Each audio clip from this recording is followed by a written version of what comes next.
Joe Murray. For Boston sports fans, it's 98.5, the Sports Hub. Beasley Media Group Station. Sports Hub headlines. Presented by Celsius Energy Drinks. Bruins had to kill off 5 power plays and were outshot 36-20, but they still won their regular season opener last night, 3-1 over the Washington Capitals at Capital One Arena. David Pastrnak led the offense with a goal and 2 assists. Yeah, I mean, that's what we want. We want to build our game each period to get better. We obviously had some struggles in second period. We are aware of it, but like I said, it's game one. It's a good team effort win. Obviously, there's been mistakes. There always be, but it was a gritty win against a really good team on the road. Jeremy Swayman added 35 saves in net in the home openers tonight against Chicago. Ryan Johnston and Bob Beers have the pregame at 6:30 and the face-off at 7 here on 98.5 The Sports Hub. Before last night's game, Hampus Lindholm was added as an alternate captain. Celtics began their preseason last night by beating the Grizzlies in Memphis 121-103. Jaylen Brown 21 points, Derek White 16 to go with 10 assists. Game 2 tomorrow night in Toronto. Patriots are without Keon White and safety Jalen Hawkins at practice yesterday. They're in New Orleans on Sunday. Bill Belichick, meanwhile, may be on his way out in North Carolina. He has reportedly touched base with the school about a possible buyout of his contract after a 2-3 start. But he did release a statement last night that he remains fully committed to the program. And at the baseball playoffs, Toronto eliminated the Yankees in 4 games, care of a 5-2 win at the stadium. Blue Jays are through to the American League Championship Series. They'll play either Seattle or Detroit. The Tigers forced a decisive Game 5 yesterday by beating the Mariners 9-3. In the National League, Philadelphia beat the Dodgers 8-2 to force a Game 4. And the Cubs also avoided being swept thanks to a 4-3 win over Milwaukee. Sports Hub headlines are brought to you by Catches Law. At Catches, they specialize in helping those who have been injured not only from a one-time incident, but from a lifetime of hard work and labor. Does this sound like you? Visit CatchesLaw.com. I'm John Wallach on Boston's Home for Sports, 98.5 The Sports Hub. Your next update at 6:30. To us, Boston pride runs deep. I'm a Bostonian! This is Boston's Home for Sports. Bow, bow, bow! 98.5 The Sports Hub. Ladies and gentlemen, I need all of you to stop what you're doing and listen. Toucher They love the show. In fact, they said, Fred, you're the best. and Hardy Who's Taylor the originator? on 98.5. Hello. Hey there. Aloha. Bonjour. How are we doing? What? I'm an animal. Can we use this for the radio? No, Nick, with your drinking at noon on Monday. Well, I tell her the truth, I miss booty. That problem is too large for the starch. You know how I feel about clowns on morning shows? I'm just saying, hello. Toucher and Hardy. Watch Daddy and Uncle Freddie. Knocking back 25 glasses of soda Having some fun. On 98.5 The Sports Hub. Let's go. A series of what do I have to do next? Because that's not a great phase of life.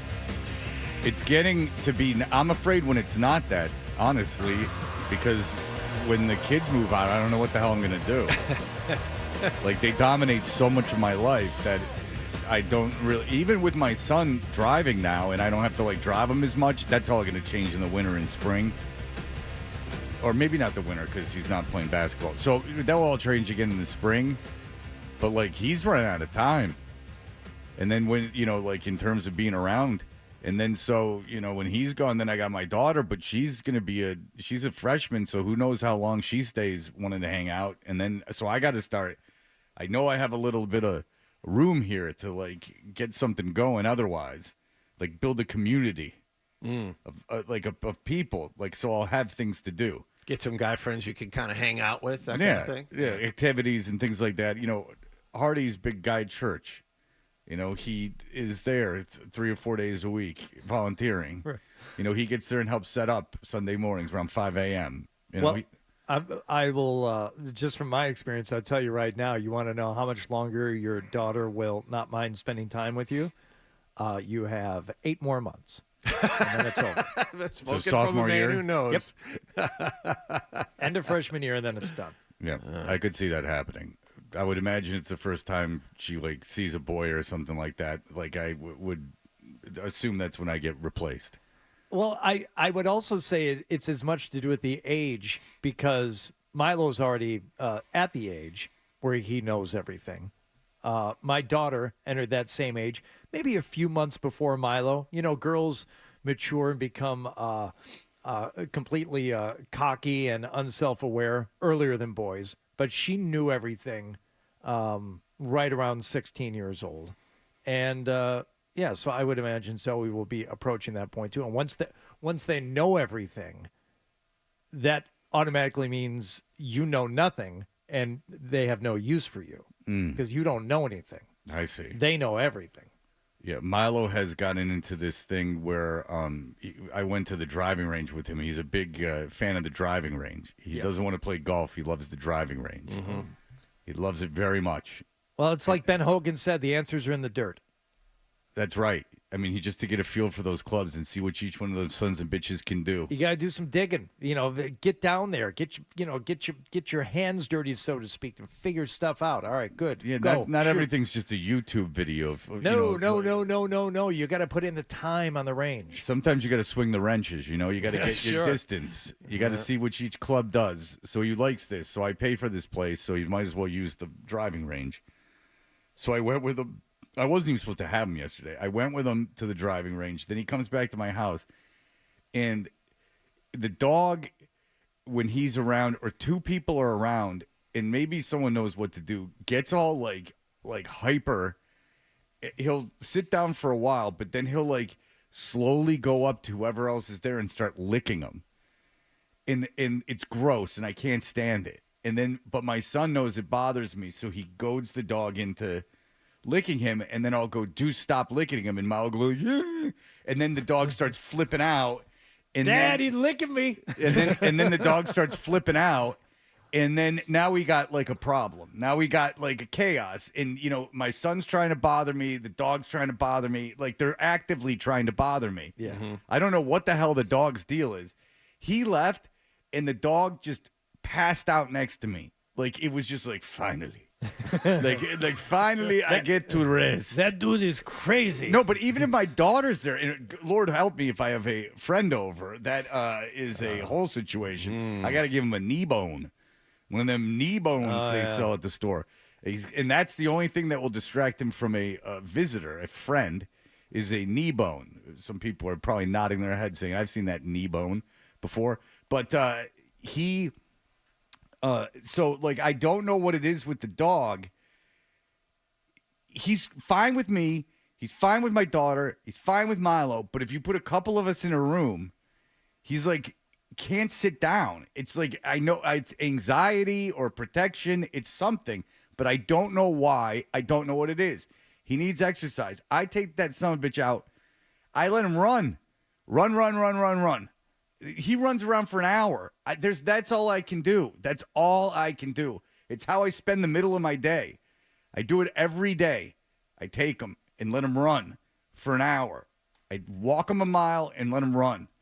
He gets as much exercise as he possibly could get in that hour, which is more than I get. And other than that, I don't. And when people are around all the time, I just don't get it. I don't understand what his deal is.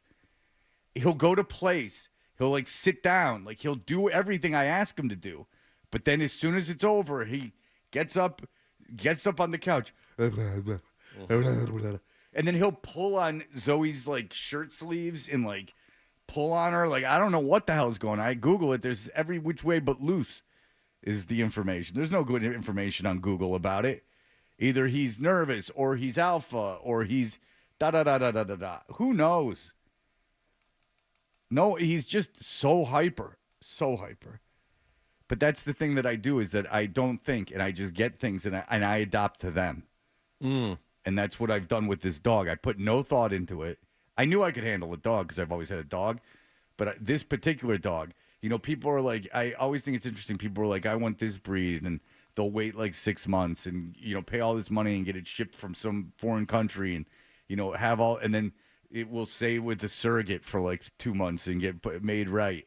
And then they get it. See, me, I just go, what dog will fit on the plane? It's all the same. And then you go and then you adapt to them. But the problem is this dog is not the same. It's a very sweet dog, but this dog is, it gets very amped up when there's other people around. I don't know what to tell you. Yeah, they get excited for certain people. It sounds like your dog just gets excited for visitors, period. Yes. Bobby, go ahead. Hey, good morning. Good morning, Bobby. I have a dog as well who's always very anxious. He's always being very crazy. You got to do more mental stimulation with the dog, Fred. You got to do some searching for treats, or you got to do some type of training. If you do that with him on top of the walks, he's going to chill out and he's going to be way more relaxed. It's the mental stimulation. Okay, how do you hide a treat? I'm being serious. Put it under different things in the room. Cover it up. Sometimes do it outside when they get good at it. You can teach them to search, or you can just do different tricks, teach them tricks or different games, things like that. Like put treats in toilet paper cardboard, or have them rip up a box of cardboard, something like that. The dog's going to calm down and be way more relaxed. How do they know that how do they know the treat's like under something? It's just the smelling it? Smelling it, yeah, the smelling, the nose. They have to use a lot of they're using their nose to smell it out, and it really stimulates their mind. And it just helps them get a lot of that, mental stimulation, and then they're way more calm. Yeah, because I was doing the training with him last night, trying to do that by getting him in place and having him do different stuff. But if I could just hide stuff around the basement, that would be a great thing for me. What about like the Kongs and stuff where you can shove the treat inside? Do you sign off on those? I've tried them before. Oh, I freeze those son of a guns. Yeah. Don't worry about that, Hardy. Okay. All right. No, I do it every once in a while. It keeps them occupied. I don't know if there's a lot of mental stimulation going on, but that's what the knee bone is. But I can't give him a knee bone every time. But I don't know that there's a problem to solve with the knee bone. There's not, but it occupies him. Okay. So I think that's the same thing with the Kong. Yeah, but if you just shove like a milk bone in the Kong. I've done it, and then you put like peanut butter or something on top of it, or somewhere else. No. Hello. Someone's been to Germany. I'm having fun. Someone's been to Germany. Wow. Mike, go ahead. Hey, Fred, good morning. So I'm like you. I'm one of these heroes who rescued a dog. So anytime we go somewhere, she'll be like totally like energetic and like bouncing off the walls for 4 days. And then when we get home, she'll just like pass out for like 2 days. But the key that I've found, you got to take them rollerblading. Yeah. That's the way, because you can never keep up with the dog. Like if you run 2 miles and that dog's just trotting there slowly beside you, and then you're done running, they look at you like, hey, when are we running? But if you get on rollerblades with that son bitch, that's the key. You got to get on the rollerblades, Fred. Yeah, it's like Fonzie on the skis. I understand. God, sweet freedom. I let him sniff. I give him carte blanche to sniff anything, and that's supposed to be good for them, stimulating their minds. That's their email, And so they go out there, the doggy email. You suck so bad. I didn't make it up. I know you didn't, but you remembered it. It's hard not to remember that, Hardy. When that's sitting on it for months. When that's been said to you, it's hard to get that out of your mind. You got to let him sniff around. That's as important as walking him. Oh, is it? Yeah, it's their doggy email. It's how they get messages to one another. Is it? Well, it's stuck. It's like an AA slogan or something. It's just stuck in my head. So so what I'll take him to this part, and I'm sure this is fascinating for everyone, but I'm sure people have done this before, and I let him smell. It's really an hour, if not more. And then I take him to the off-leash park and run around and, throw him stuff. But then he gets bored of that and just starts like walking around smelling, whatever. It's his time, He's uncaged. And then I bring him back home. He's fed at the same time every day. He's fed the same amount of food every day. Like I'm doing all this stuff. He's fine when he's one-on-one with someone. He's like a nice dog. He's good with other dogs. He just gets crazy when there's more than one person, and it's anxiety or protection or something of that nature. But there's 55 different things, and I've had a trainer, but a trainer just says give him treats, and it's like, that's not I know. Well, that's not any good for me. No, and it's really not good for the dog either. You're not really training the dog. You're just you're not modifying the dog's behavior other than just being food motivated, which I think most dogs are to begin with. So you're just reinforcing that. I don't think you're doing much to actually, change the dynamic in the house. Well, if you train a dog with treats, you can get him to do stuff like on a consistent basis. Yeah. It's just that, I mean, you're like when and by the way, that's exactly where we're at with Right. our dog. She's a good dog. You've met her, and she's fine to chill out. But to get her to do anything, there's got to be food involved, and that's Right. not great. So, like, I'll go, like, place, and then, like, he'll go up on this thing and sit, and he sits when I have a treat, and he wants to move so badly, he's, like, shaking. He's, like, shaking, like, blah, blah, blah. Speaking in tongues. I'm sitting so long. Somebody could have learned about the Sabada. I can't stop sitting. Why don't you give me the treat? I can't stop sitting. And you guys just like look at his eye, like when. So yeah, those puzzle things are a good idea. It's funny. I bought him a puzzle toy one time, and he just ate the whole thing, just tore it apart. Like I gave him those tough toys that you're not supposed to rip apart, and he just ripped it apart, and then I got to pull it all out of his ass. Oh yeah, that's fun. Yeah, because even like the hardcore thing, he eats up. He's not a big dog, but even the hardcore thing, he like eats up. He swallows the insides and then he craps it out. I got to pull it out of his ass. Well, this is where my friendly With my mouth, my friendly nature, and my desire to be good neighbor is coming back to bite me in the ass. It's when the weather changes, and my dog's best friend lives a couple houses down the street. Sure, buddy. So, when the weather is cool, this doesn't happen in the summertime because he's a big dog, big Bernese Mountain Dog. They have the same routine just about every night, right? He'll come outside right after Where? they both finish their dinner. No, he'll sit outside and he'll bark. Whoa, whoa, whoa, whoa, whoa. And if my dog is outside, she'll then run to the front door saying like, hey, Cosmo's calling me. We got to go down there. It only happens during the summer, maybe once or twice a week.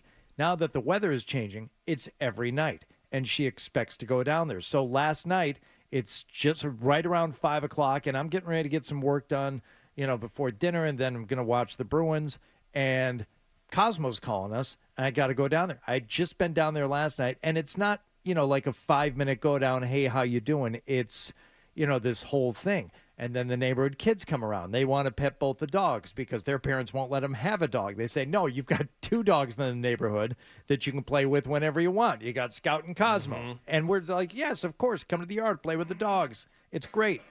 But last night, it's standing there for like a half an hour while these dogs, once they're together, all they do is just lay on the grass and kind of look at each other. But they just like each other's company. Mm. And it's like, all right. It's no big deal, but that's kind of like my time of day to like really get stuff done. All right, down to business. 5 o'clock. Maybe they just get like ready for the next day. The idea that they're making you do something, and then like once you get there, they've already made you do it. I think that's definitely what Cosmo is into. Yeah. He just wants people to come into his yard. He wants to make us get down there, and then he does nothing. Right. He lays there and just watches the street.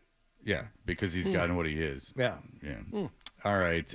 We'll be back in just a moment to catch up with everything that happened last night. You're listening to Toucher and Hardy on the Sports Hub.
Sports. A guy in tights and a cape. And Hardy with blunt honesty. I am not known as Mr. Fun. Dutcher and Hardy continues on the Sports Hub. Did you catch a game last night?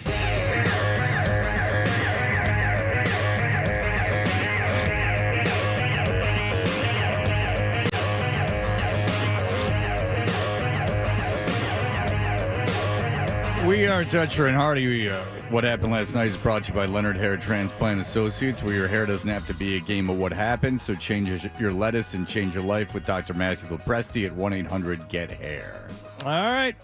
Bruins season began last night with a visit to the Washington Capitals. No scoring in the first period.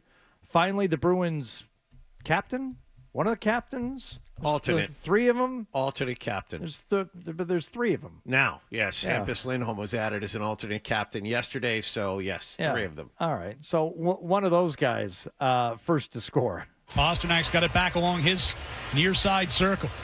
At the hash marks. Gets it back up top for Zadorov. Now Pastrnak out near the blue line. Took a shot and scored! That one found its way through some traffic and into the back of the net, and the Bruins grabbed the 1-0 lead here in the second period. I have watched so many Bruins games when they were the better team. They had pressure on the other team for most of the evening, and then the other team gets a lucky goal. And that's exactly what happened last night. No, wait a second. I thought you were watching the preseason Maine Celtics last night. No. That game started at 8. The Bruins game started at 7:30. But this was the second period. Oh, it was the second period? Well, I was watching the Bruins and the Celtics between periods. Huh. That's what I was doing last night. Yeah, he's very excited about the Celtics. He says things in a sarcastic manner about talking about them, but he's being dead serious. Not at all. That's exactly what I did. I watched the Celtics between periods of the Bruins. Yeah, he was. He needs to stay on top of it in case he gets a game. It's kind of sad. Get the call from the bullpen. Well, that's what you're doing. I'm warming up. I mean, you're doing that. Yes. I know, but it's odd because you don't know if you're getting games. And okay. It could be like 6 months from now. I don't know what watching last night's going to do for you 6 months from now. I was also curious to see how Jaylen Brown did by him as the man. If you really want to get into this, which I don't think you do, I wanted to see how Jaylen Brown looked, Derek White looked with a cast of characters not a lot of people know. I was curious. Mm-hmm. How'd they do? They won. They won big. They won easily. Memphis was without a lot of their guys last night. John Morant's hurt again. Jaren Jackson Jr. didn't play. Zach Edey's out for a while, so they were missing some people. Yeah, you got to see Jaylen Brown play for 20 minutes. Yeah, first half looked really good. Good stuff. 21 points. Good stuff. Yeah. All right, Bruins up 1-0 going into third period. Washington would finally answer. There's Protas coming down the left wing circle. Centering pass came to Wilson. He shoots and scores. From right on the inside of the right circle. And Washington ties it up with just under 13 minutes to go. Ryan Johnston, by the way, mid-season form. Got a chance to hear a good chunk of him last night, and he sounded great. So there we go. Tied at 1. Moments later, a questionable penalty put the Bruins on the power play. Yeah. Oh, yeah. So we'll take it, man. Yeah. However it works, that's fine. So usually it doesn't matter if you put them on the power play. So that's true. They probably figured they had a little leeway, and it's not like they were getting a lot of them. So get them while you can. Yeah, but the result: 38 seconds after Washington had scored the equalizer. Here's a pass up the left side. Pasternak's got some lane down the left wing circle in front. Score! Elias Lindholm with a backhander beats Thompson. A power play goal, and the Bruins are up 2-1. I really enjoy when the goal announcement comes after another goal has already been scored. That was the best. They skated. It was 1-1, and then those two goals happened back to back, and then you wait another few seconds, and then they have to announce the home team goal first, even though they're behind. If memory serves, it happened a number of times at the Garden last year because the Bruins would allow that goal right after they had scored. Mm-hmm. So, the Bruins goal announcement would be going on after it's like, no, you don't have the lead anymore. It's tied again. Or, whatever, you had tied it up. Now you've lost the lead again by the time they make the announcement and you want to get all fired up. It's like, no, why does it take so long to get the goal announcement? Because they have to go, woo! They got to trigger the woo, but it's every building.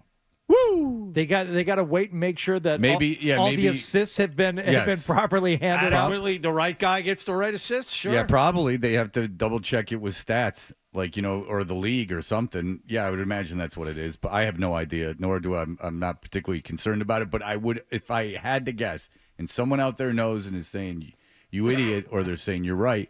It's I would imagine it's to get the official word, the official stat, so you're not misrepresenting it. All right. Well, so that put the Bruins up 2-1 again. Jeremy Swayman had to hold that lead, though, against the likes of Alex Ovechkin. Here's Ovechkin with the top of the circle shot, and the stop by Swayman, no rebound. No, there would be no rebound, but there would be an empty netter in the final minute. Morgan Geekie would get that, so the Bruins win their season opener 3-1. This is exactly how it's supposed to go. We were talking about this yesterday. You're supposed to get a really good performance from your goaltender, have the defense play well, and hopefully you'll get a couple at the other end and win games like this. Get used to it. If the Bruins win games, that's how they're going to do it. Last night, David Pastrnak has to be involved. The top line has to play great. All three of those guys scored 1 goal apiece, and Swayman was fantastic. The toughest saves he had to make were on his own guys. Hampus Lindholm almost scored on him in the first period, and then there was a pass out in front that redirected off McAvoy's skate and almost beat him 5-hole. Swayman was great last night. Yeah, Swayman was really good. So that's good news. They scored on the power play, which is good news. And they also killed off 5 power plays, which is really good news because they were lousy at it last year. And we learned last year that any win you get early in the season still counts. So you need to take the wins where you can. So it went very well for the Bruins. I'm not wild about the TNT broadcast. No. I don't think it's that great. Doesn't look like they put a lot of thought into it. Did you see, and I happened to see this pregame, they were in Las Vegas because that was the second game. They were in Las Vegas, the desk in front of T-Mobile Arena, and Wayne Gretzky's there. They got 5 of them sitting at the desk. Gretzky's all the way over on the left, and all of those guys are really animated, and Gretzky's just got his sunglasses on. He didn't care. He's just collecting a check. They just gave him another contract, too. That's exactly what it is. He's just sitting there. Does he need the money? Yeah. I think a little bit. Didn't he have a gambling problem there for a while? I think his wife did. Yeah, he's got some stuff going on. So what I've heard, I've heard, and I've read, but I have heard that, it's not been easy for him. So I'd imagine he needs the money a little bit. And why wouldn't you take the money? This is where you would take the money, is that you don't have to do anything. They're hiring you. If you could be Wayne Gretzky. Wayne Gretzky. Yeah. And just to, you could be almost a corpse, and it doesn't matter. It's just to have the Wayne Gretzky there. The 5 minutes I saw, he was a corpse. As I said, he was sitting there with his sunglasses on. Everybody at the desk is firing shots back and forth. He's sitting next to Bissonnette, who's loaded with personality. He's great. Gretzky's just sitting there. He might as well just have been watching TV. It's funny because he's a good guy, too. I don't think it's that. It's just I don't think he particularly enjoys doing that television, and I don't think he's being a dick. I just think he's that's not his personality. And they basically probably told him, as long as you're there, you can. As long as we can say Wayne Gretzky's there, because he's the only name, we've talked about this before, Wayne Gretzky is the only name in hockey that everyone knows. Not everyone knows who Bobby Orr is. Not everyone knows who Gordie Howe is. Not that it matters who Gordie Howe is. He's gone. Not everyone knows who Alex Ovechkin is. Not everyone knows who Sidney Crosby is. Wayne Gretzky's the guy. So if you were going to get a guy, Wayne Gretzky has to be that guy. Yep. And there you go. And you had, Anson Carter and Paul Bissonnette, and I think Lundqvist joined them this year, but Lundqvist's very handsome. Very European. Very European handsome. Great suits. But if you're, you can tell he was like a Ron Duguay type. Like he got in there like Ron Duguay in it a couple decades later. Give me the Keralt. No helmet. No helmet. Only his hair. I told you my friend's mom just straight up was like, I would let him ruin me. And she was still married to my friend Jay's dad. My friend Jay's mom would be like, "Oh, Ron Duguay," and she'd basically just be riding the chair, "Oh, Ron Duguay." You guys are 12 years old, sitting there drinking Capri Suns and eating Doritos. I'm like, what? Nobody. What are you talking about? There? And it was funny too because boys, I just want you to know something. But it was not. He kind of saunters into the room. You got to volunteer that without being asked. Before you two go outside, I want you both to understand. if given the opportunity. I want Ron Duguay to go after me like I'm made out of ice cream. And you might say, that's just a fantasy. How could that ever happen? Well, this is the same family her husband's brother used to come over with Probert all the time looking for money. So so it's not like Ron Duguay, she didn't know him, but it's not like Ron Duguay was that like unrealistic, right? Like he was only one removed from like they had Red Wings at their house, which kind of just showed you where Probert was at. It was different times. These guys were not making a lot of money. No, they were running around with the regular people. So a win for Marco Sturm last night in his coaching debut, I guess. And you had mentioned, John, that the Bruins killed off 5 power plays last night, something they had an issue with last year. Coach? Yeah, no, it's Yeah, is it or no? Yeah, no, it's the penalty kill it's a tricky part because we can't really teach and practice. My voice that much. That's my German upbringing. I like when he goes, yes, no. Penalty kill is. Let me put you in a secret. Penalty kill. Listen how he does that. It's very seductive. At home, so you almost need it in the games. You need a lot of reps. Preseason, it was not too many. Guys were in, guys were out. To radio, we had too many to practice the BK, but they got it done. Slowly they get it. Until it is time to turn on everything and say, "We will be killing the penalties tonight." Ignore the thing on lip. Did you watch any of the Behind the B that was before the game? No. Yeah. He had a thing on his lip. I think it was a cut. We'll go with a cut. Nick has information. Nick, go ahead. Hey, what's up, guys? Yeah, you kind of hit the nail on the head. What they do is once the goals are scored, they have to call the headquarters in, in Toronto, and make sure that all the passes were right, all the assists were right, and that there was no tip-ins or anything like that. So just make sure information was clean. That's why it takes forever to announce those goals. All right, so listen to that. Thank you. I appreciate it, Nick. We knew what we were talking about. Yeah, and okay, so that makes sense. We inferred it. That explains the delay, but why is the announcement made in stadium all of a sudden like the official record? Like, why does it have to be 100% accurate? Maybe tradition. Okay. I don't know. It's just always been that way. Bruins go again tonight, John. Yes, Chicago. At home. TD Garden, 7 p.m. right here on this very radio I station. thought it would be in Chicago so you could hear ba ba da da da da da da da da da da. Stagger Lee? Is that yeah, they got that fun goal song. Yes. 7 o'clock, Ryan Johnston back at it on this radio station. They got to play back-to-backs? Yep. I don't like that. I guess it saves them a little travel time in the future. Because you just go Washington, Boston, then you got a home game. Mm-hmm. I get it. You're all juiced up for the start of the season anyway. Get out there. If they win, what if they win 2 in a row? Oh, I'm not kidding. People will call us Monday and say Stanley Cup, baby. I make the playoffs. If they win call Friday, if they win like 7 out of 10, their playoff percentages have to go up quite a bit if you win 7 out of your first 10 games. Sure. So, I mean, you forget the games at the beginning of the season count, too. So you rack up points while you can. Remember last year, they lost everything in the beginning of the season. And then they fired their coach. Yes. And that fixed everything. Yeah. No, I think you're thinking of another team. That didn't fix anything. Oh. Yeah. It was not good. So they fired Montgomery. And then they didn't get any better. Or they got better for like a game or two. And then they didn't get any better at all. Blue Jays in New York last night. Game 4, 2-1 series lead. Chance to clinch things. They went with the bullpen game, which is a fine idea as long as you get some offense. And they did. 1-0 pitch. And he lines it to left center field, a base hit. In to score Clement. Around third, Jimenez. The throw from Grisham cut off. 2-run single, Nathan Lucas. It's 4-1 Blue Jays in the 7th. They would go on to win 5-2, and Toronto advances to the ALCS for the first time since 2016. I watched Cam Schlittler a little bit last night. Only 2 strikeouts in 6 1/3. Decidedly a different outing than the one he had against the Red Sox. Yeah. That Blue Jays lineup is on fire. Yeah. So, he was never going to replicate that performance. No, but I mean, it was such a stark difference. I mean, it's as if he's like, oh, okay, now we're in the playoffs. We're out of the wild card round. We're 2 rounds away from the World Series. Well, he pitched well. I mean, he pitched 6 1/3 and only gave up 2 runs. I mean, he gave him a quality start. His defense let him down again. Yeah. I mean, look, that's about as good as you can ask a kid to pitch.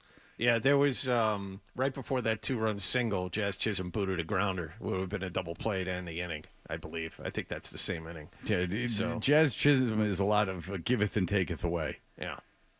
I'm not positive I'd want Jazz Chisholm on my team. It seems like it would be... Offensively, when he's going, he's on fire, and he can steal 30 bases for you, but we've seen defensively, no matter where you put him, I mean, he's played third, he's played second, he's been in the outfield. Well, he was not red hot in the playoffs. No. Or really this season. So, I mean, he was hitting very low in the lineup for them against certain pitchers. So, well, I mean, not great. The thing is, you look at the power numbers, like he had 31 home runs this season, but he also hits left-handed at Yankee Stadium. You know, that's part of it. Trent Grisham, their leadoff hitter, had over 30 homers. He's never been a great player, but he had the season of his life hitting to that short porch in right field. Yeah, just pulling those balls over the right field fence. Tigers also facing elimination last night in the other ALDS. They were up 5-3. Would add to it in the bottom of the 6th. Fly ball left field. It's deep. It's got a chance, and it's gone, a home run. Have a day. Javi Baez, 2-run shot, 7-3 Tigers in the 6th. They'd go on to win 9-3, forcing a Game 5 tomorrow night in Seattle. Seattle had it. They were up 3-1. They were rolling. They were up 3-0. Was it? Is it 3-0? Okay. They were up 3-0. They were up early, and they had a chance to put Detroit away. And now it's 2-2, and you have to face Skubal in Game 5. Yeah, idiots. That was their chance. That was their chance. They were up 3-0. Detroit can't hit, and they just picked away. And then Riley Green hit a 460-foot home run, which is what he does now. What does that do for Skubal should the Tigers win tomorrow night? Because Game 1 of the ALCS is Sunday, I believe. Yeah. So that would put Skubal ready to go. Game 2. Game 2? Wait, so tomorrow's Thursday. So Friday, when is the first game? Sunday. Oh, no, he'd have to pitch. Game He'd 3. have to pitch Game 3, and that would be on 4 days rest. At home, though. Well, no, then it wouldn't be on Sunday. If it's 2-3-2, they'd give him a game in between. So it'd be Saturday, right. Sunday, Tuesday. Then he could definitely pitch. So he'd pitch Game 3. Yeah. Yeah, so you would have a bit of an issue. Yeah. Mize, I guess, would pitch Game 1. Oof. No, he couldn't because he just pitched. No, who pitched Game 1? I don't know. Mize might have pitched Game 1. Isn't this? Everyone wants to know who pitched Game 1 for the Detroit Seattle series. Everyone needs to know. I know you're all yelling in your cars. I know who won. Melton pitched for the Cardinals. For the Tigers? How could you not know Melton pitched? Yeah, I know. They pitched 1, 2, 3, 4, 5, 6, 7, 8 pitchers in that game. Yeah. Oh, yeah. That had to be a fun one to watch. But, how many pitches did Toronto pitch last night? Everyone, that's what you do now. Well, did you see what happened to Kershaw? Yeah, but a bullpen game. Oh, I was talking to 12 about it earlier. Oh, we got a break. Okay. But we can tell you what happened to Kershaw. It was kind of sad. All right, here are the headlines. Essential Sports Hub headline presented by Celsius Energy Drinks. Bruins open up their regular season with a 3-1 road win over the Washington Capitals last night. David Pastrnak, Elias Lindholm, and Morgan Geekie all scored. Pastrnak added a pair of assists, and the Bruins will turn around and play again tonight. It's the home opener against Chicago. Ryan Johnston and Bob Beers have the pregame at 6:30 and the face-off at 7. You're on 98.5 The Sports Hub. Hampus Lindholm yesterday named as an alternate captain for the team, joining Pastrnak and Charlie McAvoy. Celtics opened up their preseason with a win in Memphis, 121-103. Jaylen Brown, 21 points. Celtics visit Toronto tomorrow night. Patriots will be in New Orleans Sunday. Yesterday, they were without Keon White and safety Jalen Hawkins at practice. Bill Belichick has reportedly been in contact with the officials at North Carolina about possibly negotiating a buyout of his contract. He did release a statement last night saying he remains committed to the Tar Heel program. Sports Hub headlines are brought to you by Boston Prolotherapy. Don't let joint pain keep you off the court, course, or trail. Eliminate that pain with Dr. Franke of Boston Prolotherapy. I'm John Wallach at Boston's Home for Sports, 98.5 The Sports Hub. Your next update at 7 o'clock. You're listening to Toucher and Hardy on the Sports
Hey, we're Toucher and Hardy. What's going on, Hardy?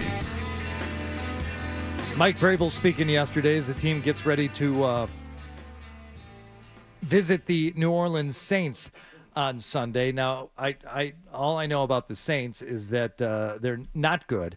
So we turn to Mike Vrabel to find out everything we can about this team heading into this Sunday's game.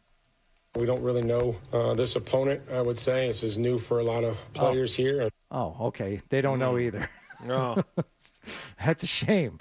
Don't you have like a staff of like 50 guys that are supposed to be working on this as soon as the game ends on Sunday? I think generally you send scouts to go look at the next opponent before you play them. Something. Maybe some coaches here as far as, their personnel and what they do and their skill players offensively, and Olave and, Shaheed and how good Kamara is, and Miller coming on and running as hard as he did. They got all their tight ends are available and up ready to go, so we'll have to understand the difference between Jennings and Taysom's in the game, or Moreau, and, right on down the line. All right. So I will continue to try and get excited for this matchup. Drake May knows a thing or two about New Orleans, at least what it's like to play there. They got a good defensive coordinator who does some good stuff. I think it's a challenge. It's a challenge going down there. I know New Orleans can get loud, and I know they've come off a big win. So it's a challenge of anytime going on the road and playing an opponent that is top, wherever they are in turnovers and playing the ball in the air. So you got to be ready for them. Okay, so they got to be ready to play in New Orleans. They're going to be loud and all this stuff. This is my gut tells me this is not the game though that they're not supposed to lose, that they end up losing. I feel like everything is in place. It's laid out for you. A trap game is supposed to be one that you just don't see coming. They're not looking ahead on the schedule to what they have to do the week after. Yeah, or that's even what a the week trap after game that. is. A trap game is between two good games. That's that's the idea of the trap, is that you're focused from where you've been and where you're going, and then you fall into the trap. Right. I think it's almost visually needs to be in between two games, because the trap lays in between. Someone on Does it also have to be on the road? We've had this discussion on the No, trap game can be at home. It may be even better if it's at home, because then you're even more content.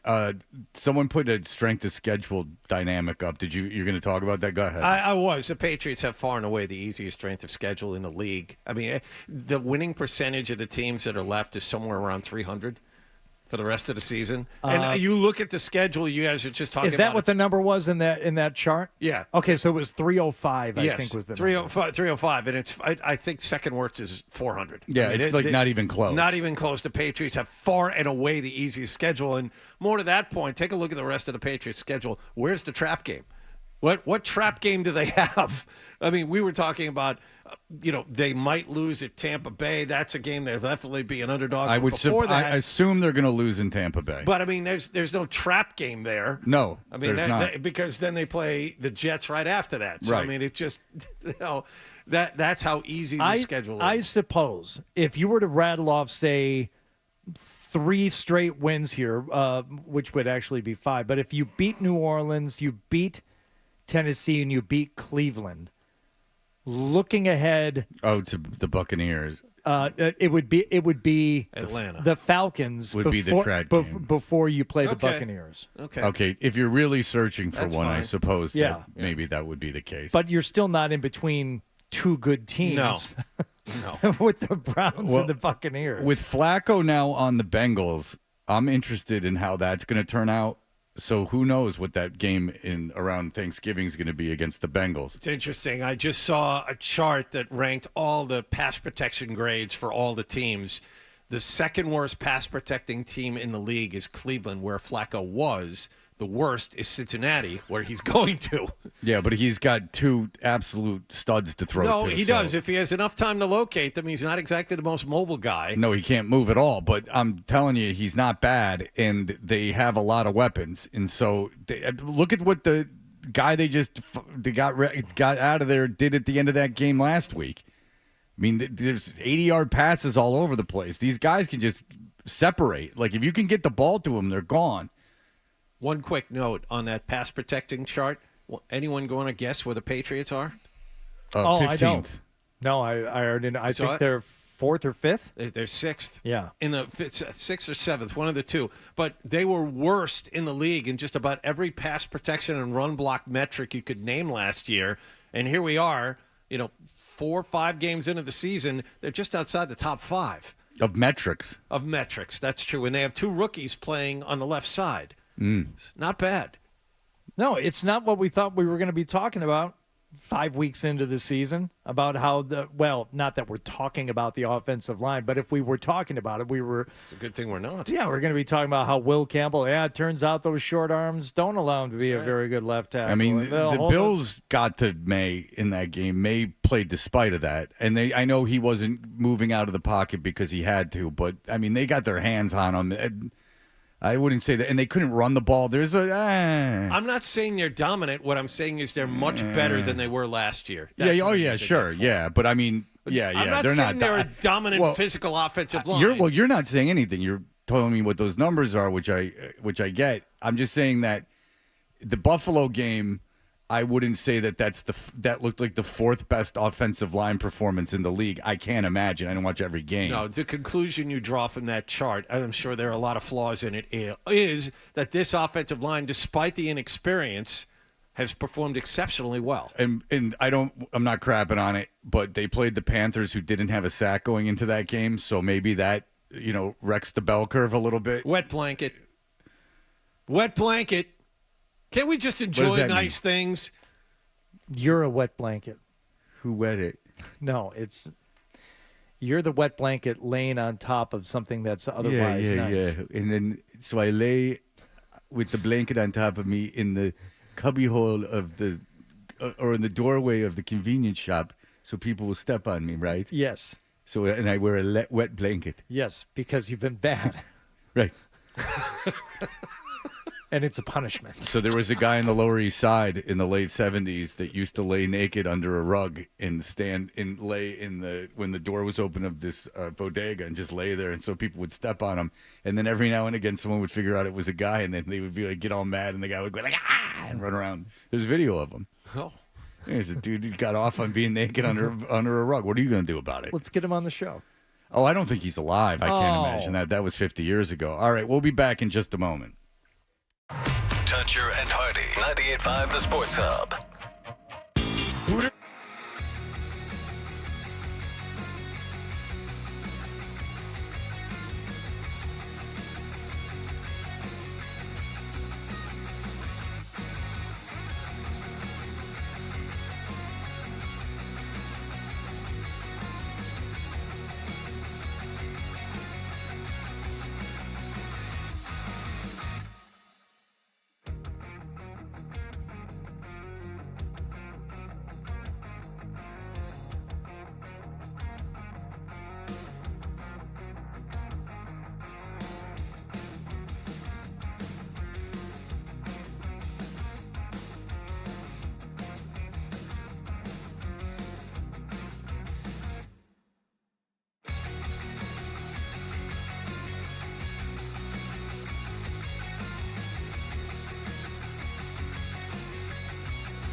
Went over the Washington Capitals last night in their first game of the regular season. Jeremy Swayman was a big reason for this after he made 35 saves on a night when the home team carried the play for large portions of the evening. Important for our group to take the momentum that we had from training camp and just continue it, and that's what we had great bounce backs tonight. We stuck together, and that's good signs starting off a regular season. Capitals came up empty on 5 power plays in this one. David Pastrnak led the Bruins with a goal and 2 assists. They play again tonight at home against Chicago. Ryan Johnston and Bob Beers have the pregame at 6:30 and the face-off at 7 here on 98.5 The Sports Hub.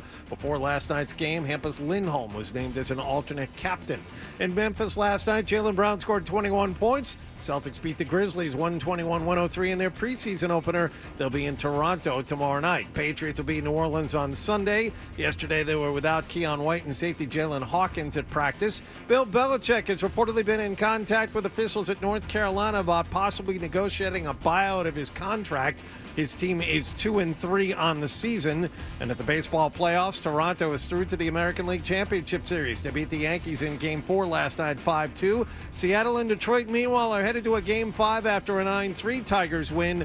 In the National League, Kyle Schwarber homered twice in LA to lead the Phillies by the Dodgers 8-2. Sports Hub headlines are brought to you by the Wilbur. Boston Chris DiStefano will be in town for 3 unforgettable shows.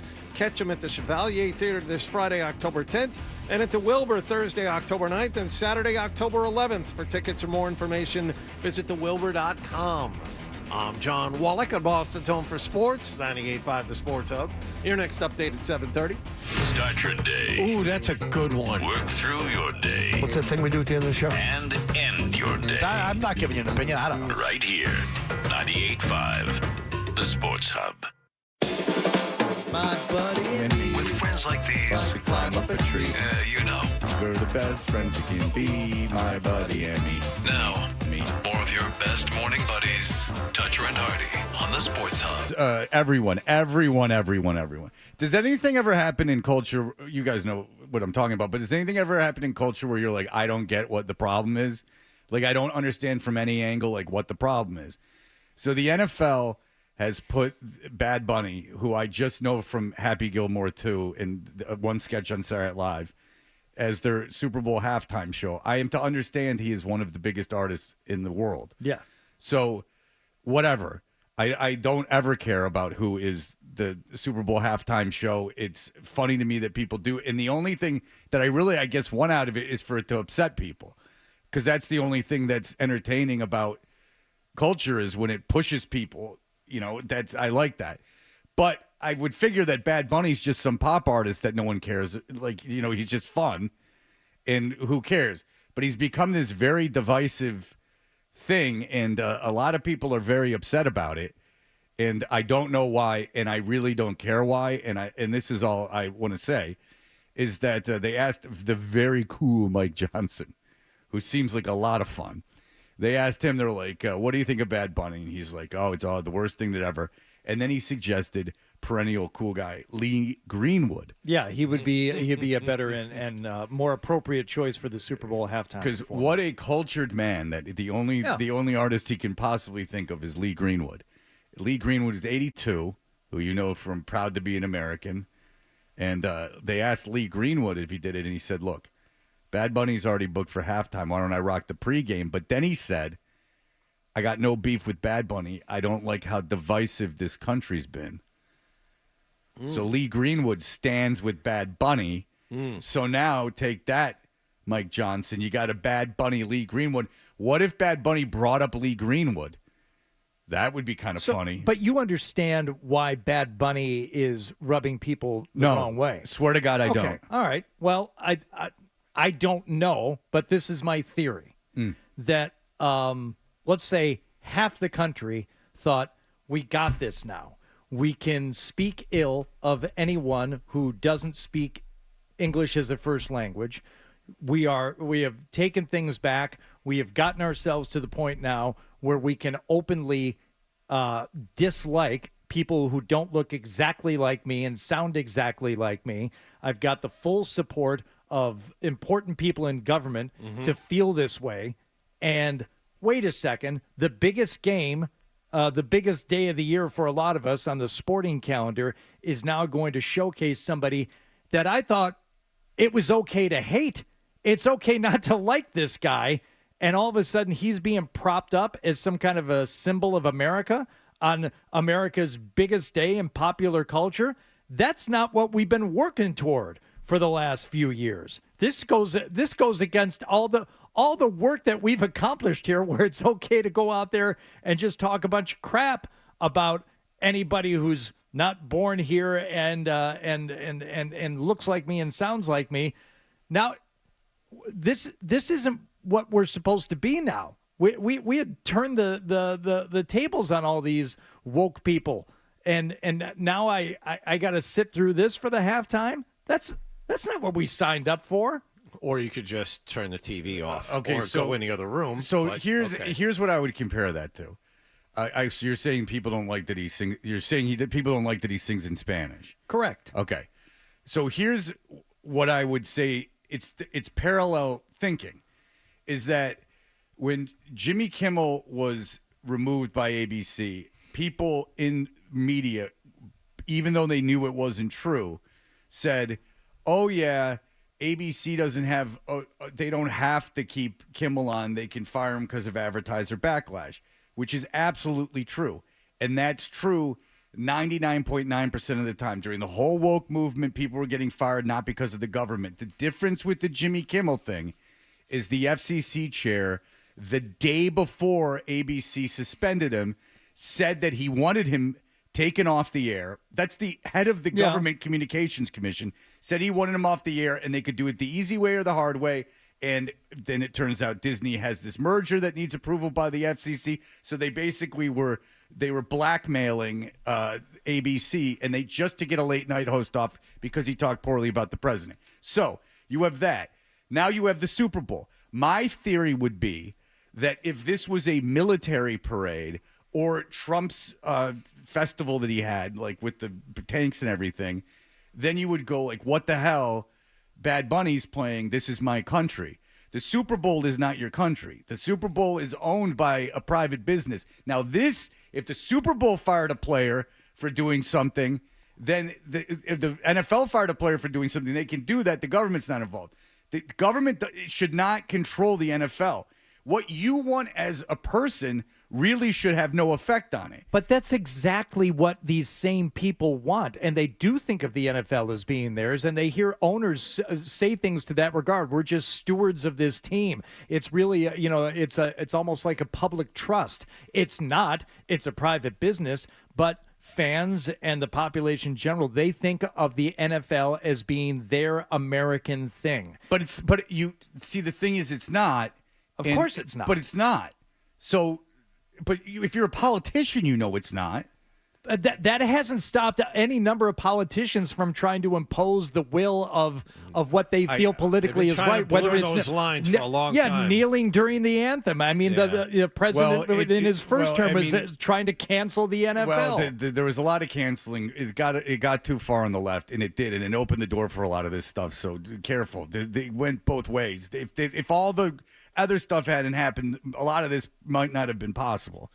But see, I don't know how hard it is just to be like black and white about something. Well, I don't know. You like one and you don't like the other. I don't know how you can be like so oblivious to the fact that, and this is probably the biggest point that they're ignoring. The Super Bowl halftime show is not for you, the tax-paying, red-blooded American football fan. It is for years now been geared toward getting eyes on the product that don't care about the game. That's why you have The Weeknd. That's why you have Shakira. That's why you have all these acts that have nothing to do with red-blooded American Sunday football. We want other people watching the game. So who do we get? We get Bad Bunny. And that's how we're going to get extra eyeballs on the game. They've already got you as the football fan. So for all these people, whether it's Mike Johnson or anyone else who's upset about Bad Bunny, I just want to say to him, like, hey, they don't care about you, and they haven't for a long time for the halftime show, so just ignore it. Don't worry about it. Don't watch it. It's not for you. You're not the audience. See, I could see bitching about it and going like, I hate Bad Bunny. I don't like it. But it's weird, like when politicians are like, I don't want this because it's not you. You don't control this. This is just some business. That would be like, I want the Jets in the Super Bowl. It's the same thing. Like, why aren't the Jets in the Super Bowl?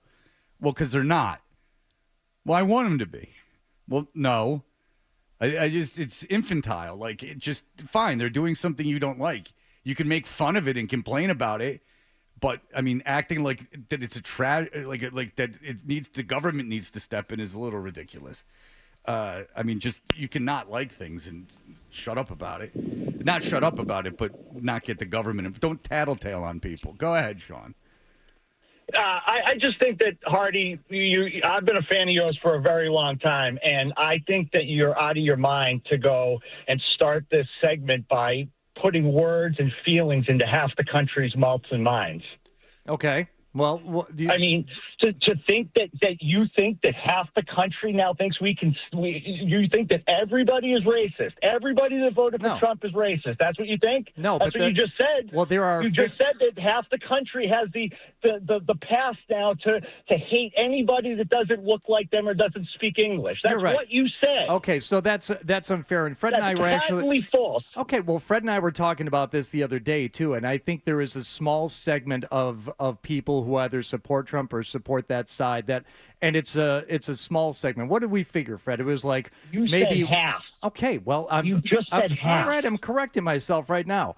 But let's say there is a segment, and it's a loud segment that likes the way things are going because it allows them to openly express their feelings in that regard. And let's say it's only 1/10 of that half. Okay, so that's still millions and millions of people who feel that way and feel like they've been given license to not only act out on it, but speak about it.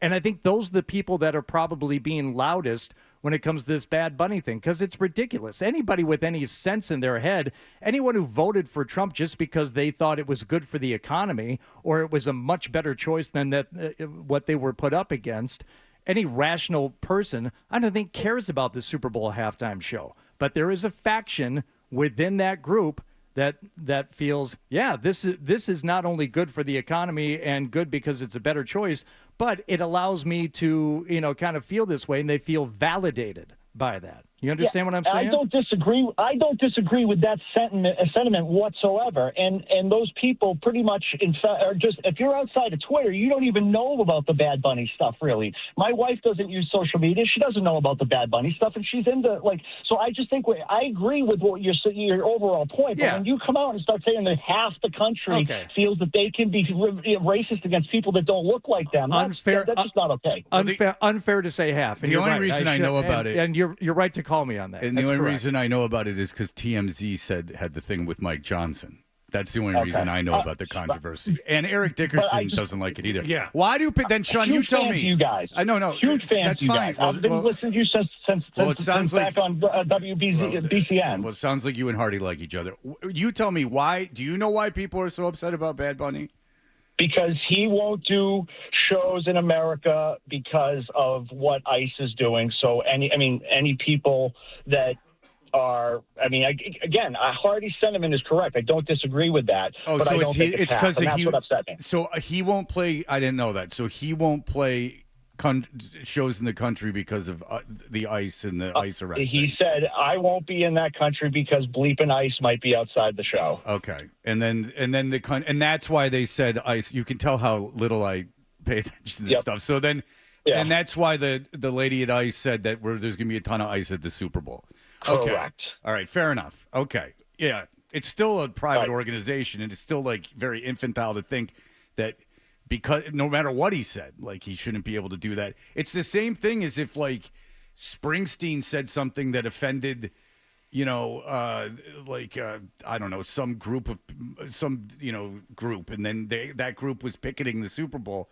It's the government shouldn't step in and go oh, this group is right. It's a private business, and the government's not keeping him from playing, so that's not the issue. Look. I don't know. Sometimes I look at things and I just go, I don't understand. You don't like the guy playing the Super Bowl, but you don't control the Super Bowl. And the Super Bowl is controlled by a group of people that isn't you. So just because you're American, just because you vote and pay taxes in this country doesn't mean you get to control who the Super Bowl guy but is. I don't think there's another sport that has invited public outcry and the involvement of the government more than the NFL. What was the big no call on the pass interference? Was it in New Orleans a couple of years ago? In the NFC Championship game? They were calling for congressional hearings about that. I mean, it's that's like Canada with hockey. That's like when Montreal starts crying. But that wouldn't happen in the NBA. That wouldn't happen with an NBA game or a Major League Baseball. It certainly wouldn't happen with hockey. But in the NFL, they literally start talking about, we need a congressional investigation as to why that call didn't happen in a playoff game. No. That's the NFL. Yeah, well, it's ridiculous. Dan, go ahead. Hey, guys, I'm just saying, this is the third or fourth time that I've listened to you guys in the morning, and politics is coming into sports. We listen to you guys because you're funny. You got great takes on sports. Why are we constantly bringing politics in? Mike Johnson was asked his opinion. He gave his opinion. He's not trying to make a law. It was lame. It was lame. You have to admit that's lame. Lee Greenwood, get out of here. That's pandering and lame. You know it. It was an opinion, but it's a terrible opinion. You know that's a bad opinion. Bad Bunny from the halftime show. Nobody gives a shit about Bad Bunny. What they do care about is you saying that word. You said that word. It's on TMZ. They're asking the Speaker of the House about it. Oh, you're out of your mind if you don't think that's lame. Lee Greenwood's a lame answer. Admit it. Listen, Lee Greenwood's a lame answer, but I'm just saying. Thank you. I win. And by the way, big political debate. I wanted to just go league. My point was not politics at all. Regardless, we'll talk about whatever we want. But the big political debate. I said it's not politics at all. It's just politics not getting involved with something. It's first of all, it was funny to me that Mike Johnson said, who's only 3 years older than me, said Lee Greenwood should play the Super Bowl halftime show because it's just the lamest thing of all time. There couldn't be anything lamer. His brain just went to a vanilla and mayonnaise sandwich on Wonder Bread. Like he just went. He's just such his taste runs so poorly apparently.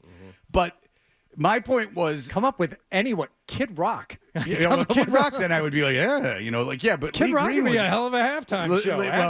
It would cause some controversies in other ways. But say Kid Rock was the halftime show, and people were. That's a great point. Say Kid Rock was the halftime show, and people were like, I can't believe you have Kid Rock. He's this terrible guy. And then we can play this. And then Chuck Schumer said, he shouldn't be the halftime performer. It should be Lilith Fair or whatever the hell. It should be Tito Fuente. It should be Tito Fuente. I'd be like, what the hell's wrong with you? You don't get to pick who's the Super Bowl. That's my point. My point was thus. Mike Johnson was almost too lame for the room. And B, you don't get to pick who. You don't have a right as an American to get everything you want on TV. That was my point. Thank you. That's all. Can we do the Belichick thing next? You had to see. I didn't think there was much there. I was trying just to kill about 2 minutes, and it ended up blowing up on me because you went out on your soapbox and went crazy, pissing people off. Listen, you got to break some eggs to make an omelet. Yeah.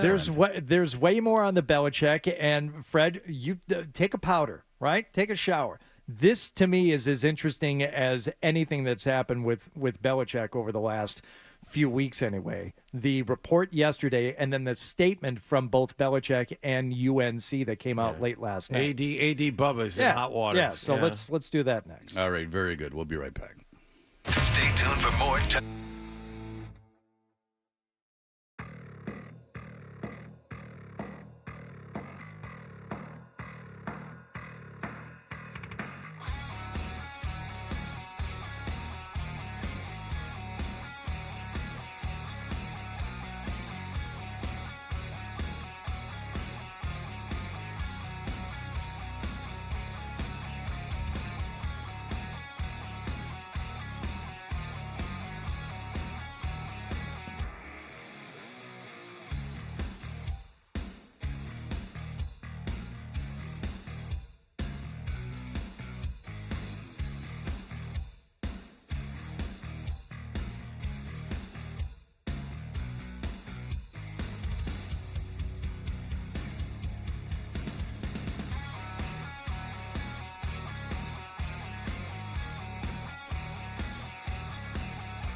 Hey, we are Toucher and Hardy. There is new stuff with Bill Belichick. And now there's rumors that what I figured would happen at the end of the season is going to happen now. What is going on, Hardy? You tell me. Ollie Connolly posted this yesterday. He is a writer, previously served as a NFL and college football scout, and he wrote this yesterday. Per sources, Bill Belichick has discussed buyout options with North Carolina's hierarchy. Belichick has signaled a willingness to trigger his own $1 million buyout, meaning he would pay the school $1 million if he can find a soft landing with another team or in the media. His communication with his staff in the past 2 weeks has been described as weird and distant by multiple members of UNC's coaching staff. Multiple coaches were unable to get a hold of him during UNC's bye week. One UNC defensive assistant said, quote, "What we've done to these kids is effed up." So this is the report from Ollie Connolly. The school and Bill both put out statements last night. First, Bill Belichick, in a statement from Carolina Athletics, "I'm fully committed to UNC football and the program we're building here." Then from Bubba Cunningham, the director of athletics. His name's Bubba. His name is Bubba. Imagine going to He looks exactly Stanford. like he looks exactly like his name. would Going to indicate. Stanford and who is your chancellor? Chancellor Bubba will come up and read this to you. The provost Bubba. Coach Belichick has the full support of the Department of Athletics and University. Doesn't contradict anything in Ollie's reporting other than I'm committed to the football program. That's what Bill says. And Bubba says he has our full support, which you could also read as he has our full support if he wants to give us $1 million and get the hell out of here. We has our full support for however long he's here. Oh, they'd waive that $1 million. No, the real thing that happens is that they're probably behind the scenes negotiating an out. What was funny about the original article I saw is that Belichick would be willing to negotiate with North Carolina to leave for another coaching job or media gig. And to that I would say, find wherever the hell Lombardi was working for, Visson, or wherever the hell garbage he was working for, because that's where you're working. Because if Belichick thinks he's getting a job, not only is he never getting another coaching job ever again. He should have gone to Navy where he pretended to serve, where he cosplays as a Navy guy, even though he easily could have gone and been in the Navy. He doesn't. He just likes to wear their clothes. If you like the Navy so much, why don't you serve in the Navy? You were right in Annapolis. Just serve in the Navy. That really bugs me. I get it. You support the Navy. You should have joined the Navy. Your father was around. Join the Navy. His father coached there. Right. Yeah. You were right there. Just join it. If you like it so much, parade around in the clothes. So anyway. But to that point, Fred, I was having this conversation yesterday. They said, why did Bill go there? What's his end game? I said, to get back into the NFL. This is what the stopover in UNC is and was supposed to be. At this moment, no, that's not happening. You say never, never, never, never. I would just say at this point, if one of his options is to find a soft landing spot, another coaching job somewhere, no, that's not happening. Now, for the media thing, is there anyone out there who would give Bill a job right now? Sure. With the help of Trouble Cub, probably. Probably not on his own, but now that he's got Trouble Cub Productions, who've backed out of 3 effing media deals already and blown up a bunch of interviews, I'm sure that, everyone's going to be hot to work with him. So Hulu's owned by Disney. They screwed them over. Then HBO, they screwed them over. And they got to be owned by some conglomerate. Who the hell's going to hire him to do media? No one. With that maniac walking around next to him, making up all this crap, no one's going to hire him to do media.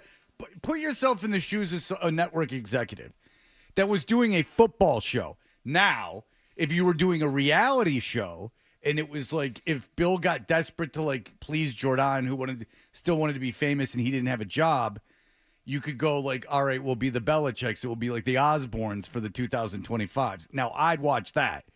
I would watch that. I'd watch it. We'd break down every episode. If an episode was 22 minutes, our breakdown of it would be 50 minutes. We doubled each episode. I'd make a podcast, for Christ's sakes, talking about it. But because that would be the ultimate, and you can swear. And so, but as a serious person, like an analyst, not playing out of type, no, absolutely not. The only way I think Belichick, if I put myself as someone in that seat, and I know a little bit about media, the only way you could sell it to me is it was a fish out of water thing. Like, I don't want Bill in anything he's comfortable with, not for my own enjoyment, but like Ozzy's the Prince of Darkness. Well, look, here he is with his family, being a bumbling father. This is Bill Belichick's a huge dick and a brilliant coach. No, he's not. He's just an old guy trying to make his way with his young girlfriend. Now, the point is this. If you're Bill Belichick and you get he's going to, so one way or the other, this is over soon. If it's not this season, it's this off season. So now you're unmoored. Visson calls, and they'll hire you and Lombardi for a pal around midday show, but that doesn't pay the bills and doesn't get Jordan's radar up. Trouble Cub's got a lot of real estate it wants to buy. So they go, Jordan. Three families that they want to purchase. They go, Jordan. Okay, you're not going to get any say on Final Cut or anything, but we'll give you co-producer credit on a show if you and Bill do an Osbourne's type reality show. And if that's not going well, it's got to be like Paris Hilton's show that she had with Nicole Richie, where we take you to farms and stuff. Now, The Simple Life. Yeah. The Simple Life. Go back to the maze that he took a picture in front of.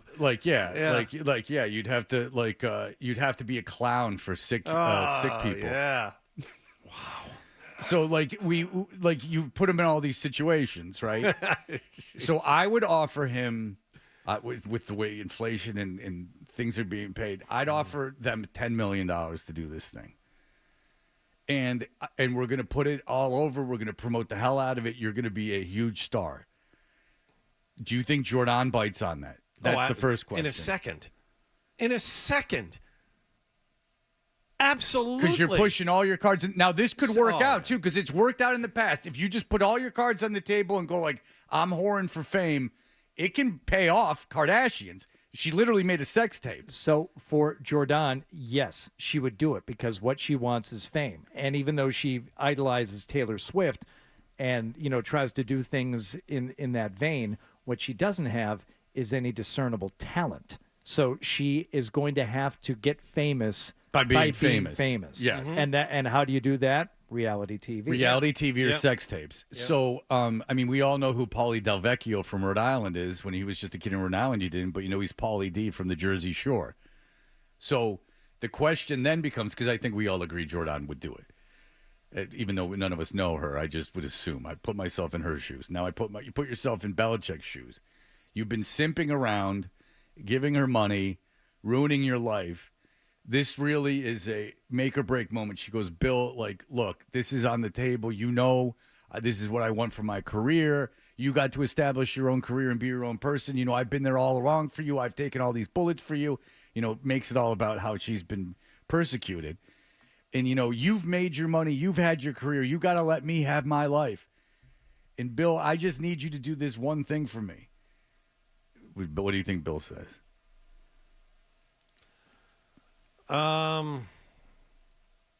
This is an interesting call to tough. me. It's really an interesting call because Bill's been this gruff a-hole for a long time. This also can move. I could make an argument for him doing it for his legacy because it's completely tarnished now. So if you do something where he comes off even a little bit like you're rooting for him or a little bit vulnerable, then that's a huge win. You see it that way. And that makes the most sense. But if you're Belichick and you've been in this insulated community for your entire life, and you're thinking, I won 6 Super Bowls, and nothing going to take that away. I'm still the best coach ever. It's a way. No, but I understand it. Yeah, but how does he see it? Well, how does he see it? Unless he's been hit in the head with a hammer and he's in a coma, he's aware that this isn't going well. No, I know. When you have to make a statement that everything's okay, things aren't okay. But is it enough for him to turn to the dark side like this? Well, that's what I'm asking. No, and I'm working.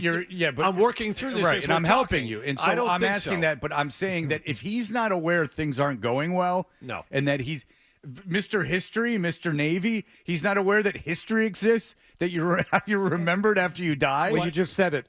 Would a real Navy man go on reality TV? Yeah. It's not something a Navy man would do. Well, I would have to imagine that there's been several veterans on Road Rules in Real World Challenge. I still say that In Bill, fact, Real World has had a bunch of people that were in the military. Go ahead. And that Amazing Race, too. I'm sure there's. You got to figure yeah, this that's a good point. out. Amazing Race. Go ahead. I still say I can't. think the most amazing race is. Let's have a debate for the most amazing race. All right. Now there are some things about this other race that's pretty good. All right. What do you? So do you think Hardy does anyway? No more we're talking about this. I still think he believes he's in the hierarchy, and that right. reputation is out there, and he'd be ruining the reputation by doing that, then as opposed to what he's done for the last 3 years. Okay, so here's what I believe Jordan Hudson would do. If she wanted to be famous, this is the only option. So you go and you try like Dancing with the Stars. There was a rumor she was going to be in it anyway, but that doesn't make you famous. It just doesn't. Kelly Osbourne was on it. And tell me anyone who was on it. It didn't do anything. Like I think Screech was on it. Jeff Ross was on it. Like it doesn't help. So you do that and it doesn't work. No, it has to be something like I'll tell you what it's going to have to be. Focused on you. I'm going to tell you what it's going to have to be. Octomom. Nope. She's going to have to go on like Call Her Daddy and go, I was taken advantage of by an older man. I told you that would happen. Yeah, you did. I told you that would happen. And I agreed with you. Like 6 months ago. I don't think it's true and I don't think it's right. But if you want to be famous, you go out and tell this. Nope. This is the way the world is. You go out and tell this very sympathetic story about not that he did necessarily anything wrong, but, you know, he was 71 and you were 22 or whatever, 21. And you, and this older, famous, successful man like got you into his web and offered you all these things. If Bill says no, under this specific scenario, if she wanted to do something like this and Bill, like I think, said no, she would absolutely turn around and do any talk show that she could find. Anyone. And the thing is that the talk shows, like if she did The View, they're not pushing back. Right. Right.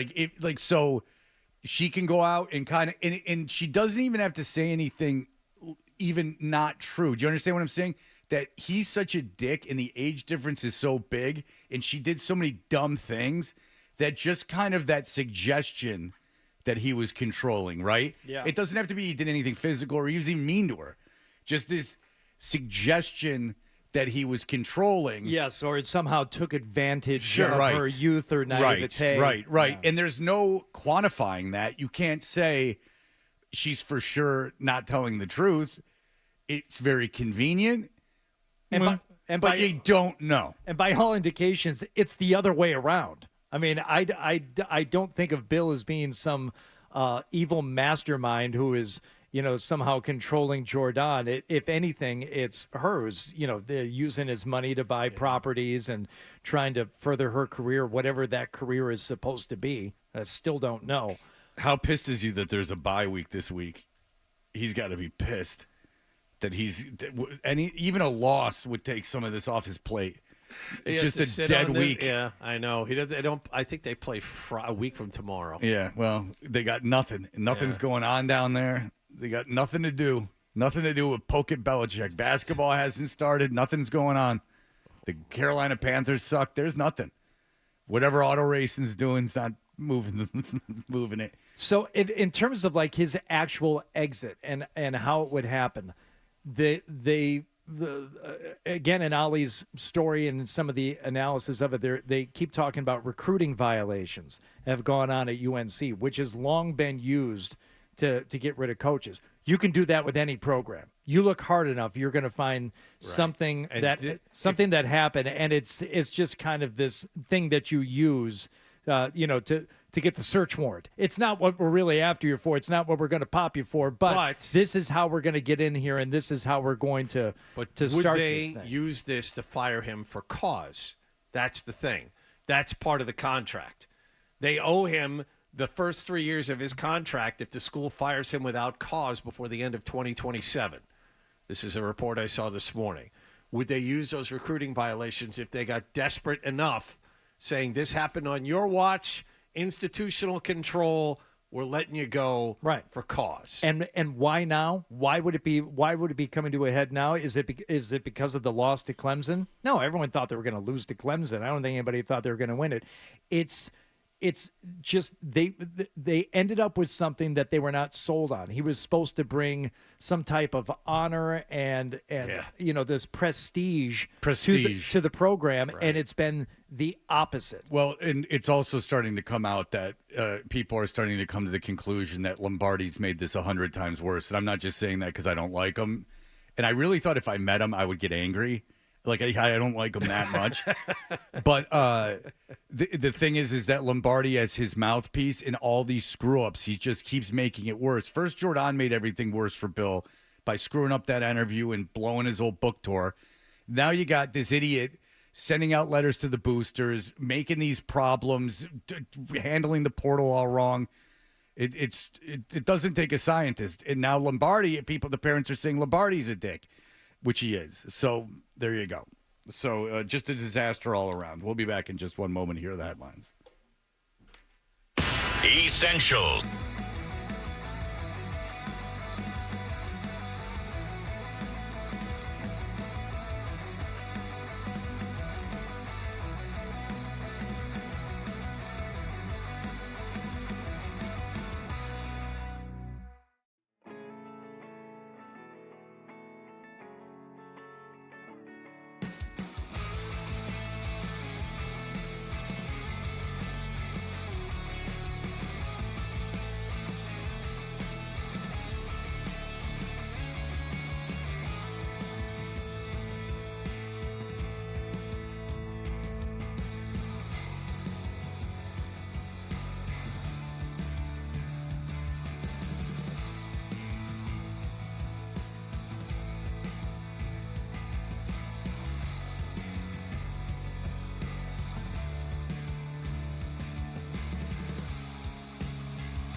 agrees that I'm the only one who's not wrong.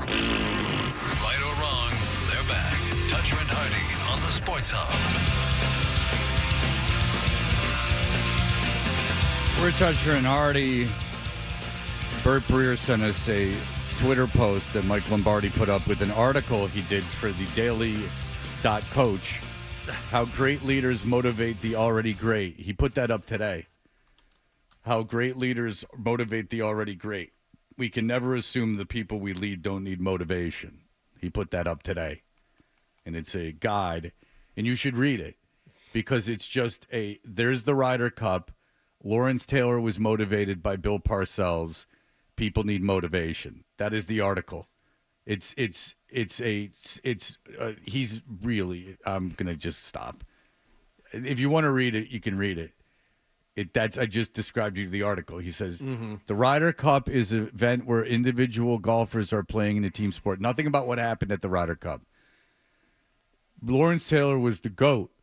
One time, Parcells left tickets to New Orleans on his stool. He said, what are these for? He said, I've orchestrated a trade with New Orleans. So Taylor played well. People need motivation. That's the article.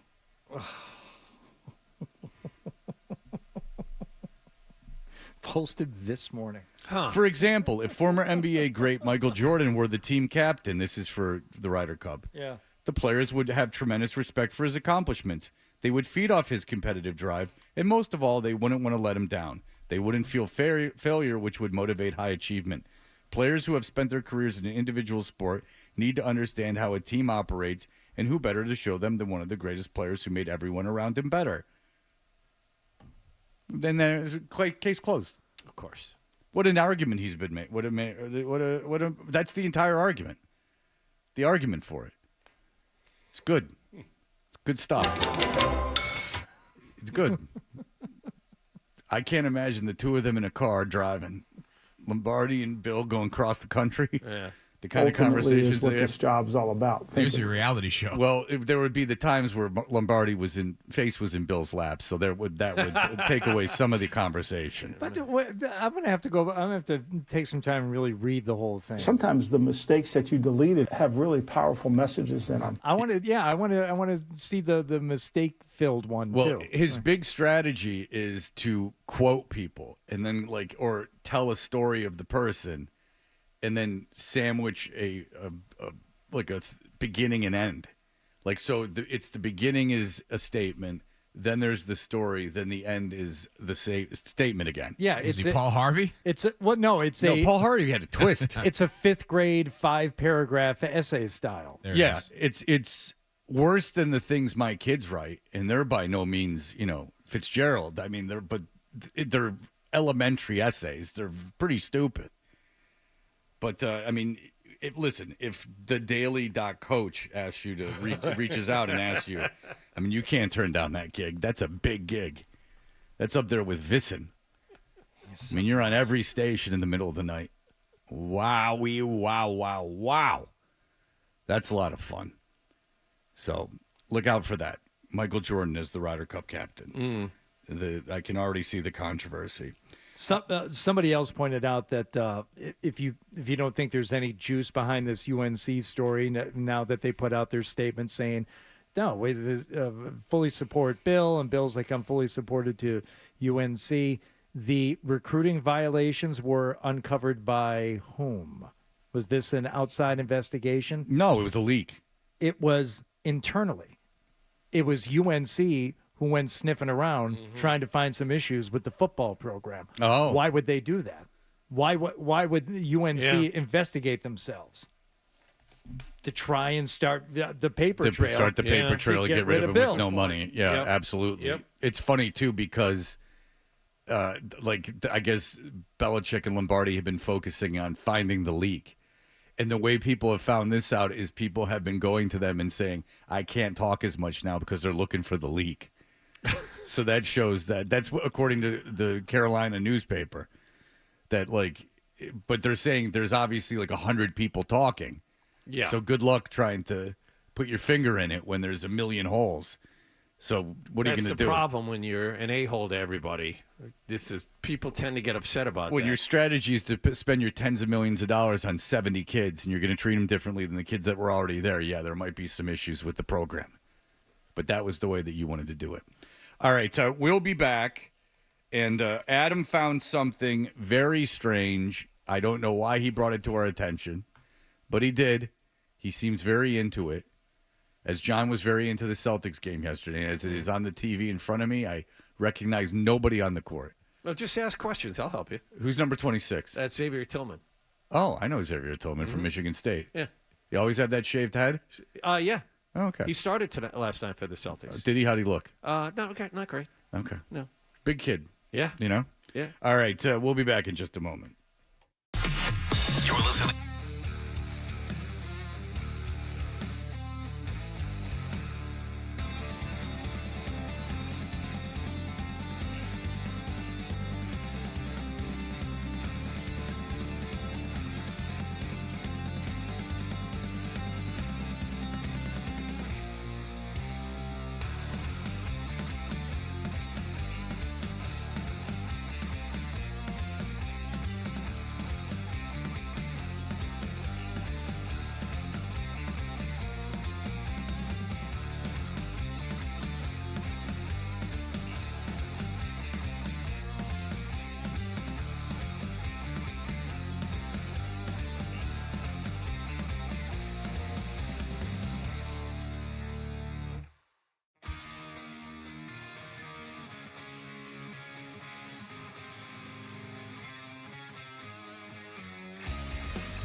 third period of their regular season opener.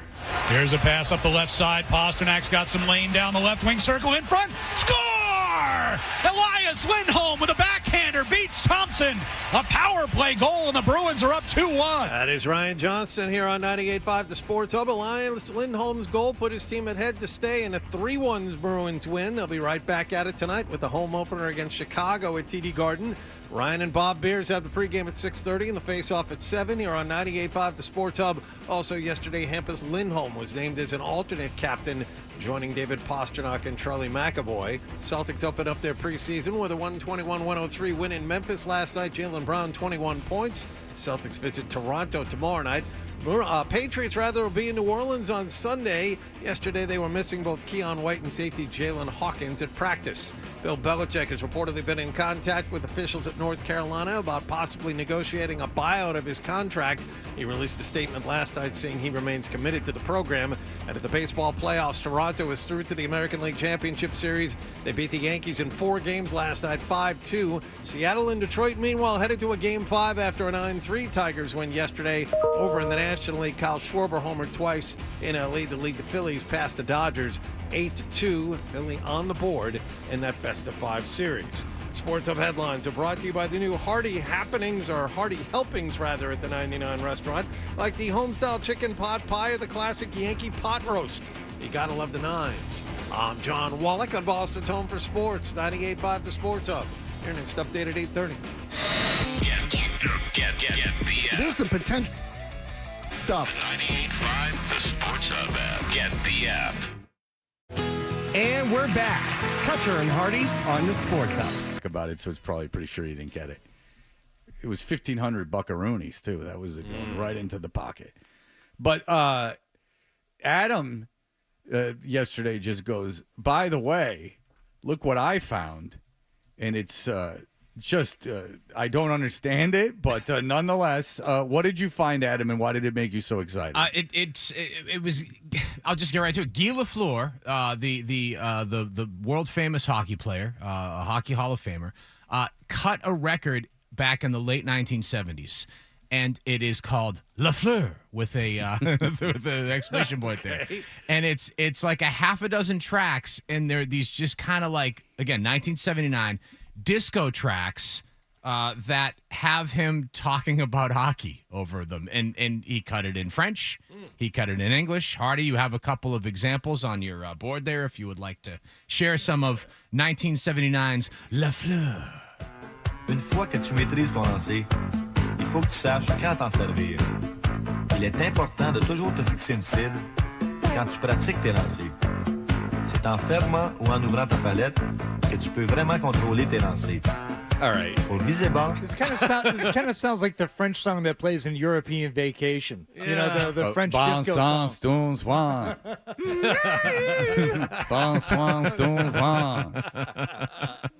That's bad that we all know that. Yeah. Right? Once you have mastered a good shot, you must learn when to use it. Yeah, everything French sounds the same. Yeah. Get a new idea, French people. So, Guy Lafleur. Now, we talked about Ron Duguay. Now, if Ron Duguay was very handsome. He played without, they all played without helmets, but without a helmet, I mean, especially, he let it fly. He was in Jordache ads. But once they instituted helmets, Duguay still opted to go without the helmet, remember? And he was in a Jordache ad with your boy from the Bruins, that Esposito. They were in a Jordache ad together. What they did is, you can see it on YouTube, they put on skin-tight Jordaches, and they like prance to the middle of the ice and shake their butts. What do you mean they shake their butts? Their butts. They focus in on their asses and show them shaking it. It was a very liberating time for men. Finally, you could get beautiful. Like the movie Shampoo allowed that. About the hairdresser, the real hairdresser in California, who invented the male hairdo. He took a bunch of. Here's a little fact before we get to our disco thing. So you know how you have a hairdryer? Yes, I've heard of those. Okay, well, that's what I wanted you to say. He was sarcastic. I've heard of those. I'll take you to 1962 America. Men aren't getting hair; they're getting haircuts. It's totalitarian. It's like a $50 thing. It's like brushing your teeth, going to the dentist, getting a haircut. Guy comes into Hollywood, Army vet. He says, I'm going to redo the man's haircut. By the way, the way you're pitching it right now sounds a little Gary Tanguay. All right, guy comes in. I can't help it. All right, guy comes in. Guy comes into Hollywood, right? Right. Yeah. He goes like, all right, give me 3 broads with big cans and I can do anything. I'll make a fire with them. I don't care. I'm a MacGyver with busty chicks. Just, I don't know. What do you want me to open here? A Valvoline? Sure, here. Here's 3 big bootied chicks. What next? We don't even have to change the room. We're open for business and making money. Yeah, right. What does this say? What's your game? Taxes? Sure thing, Waldo. All right, here we go. All right, 3 chicks in nurses' outfits outside the building wearing sandwich boards. Kaboom. Get your taxes done. I'm a millionaire. Well, I already am one. First of all, financial suggestions? Okay, you're a financial guy. All right, here's the deal. Tell everyone to just milk that 401k for it's all worth and get into appliances. Kitchen appliances. They only appreciate. Right. So you'll take the hit early from Uncle Sam, but it will pay itself back in Cuisinart. Yeah, I got a. You know what? Sometimes I go vintage. I got a 1958 fondue pot. You know who had it?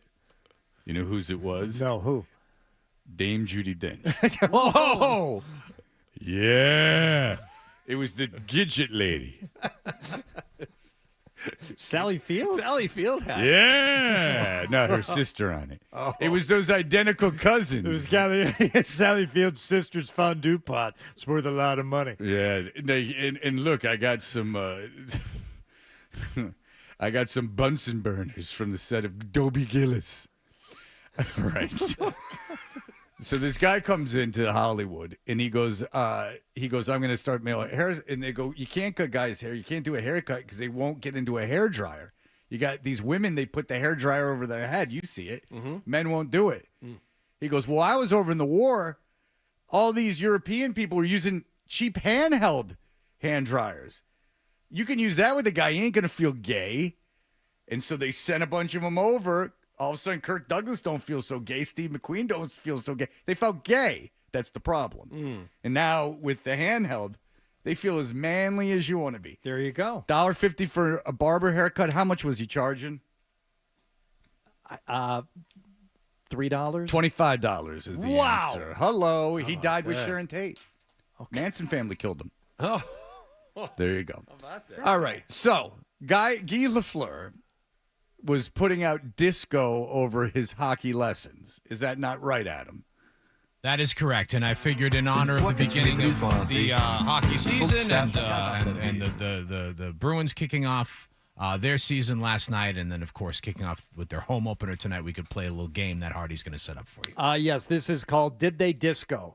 So we know that Guy Lafleur discoed when he was doing his hockey instruction. We have a number of other celebrities or franchises. Did they at any point try and hop on the disco craze? You will have to guess. Okay, because in the 70s, just to give you a little background, I just know that like Star Wars went disco. Like when that year Saturday Night Fever came out, and that was such a sensation. Yeah. Track, but you had to get the knockoff cover versions of those albums.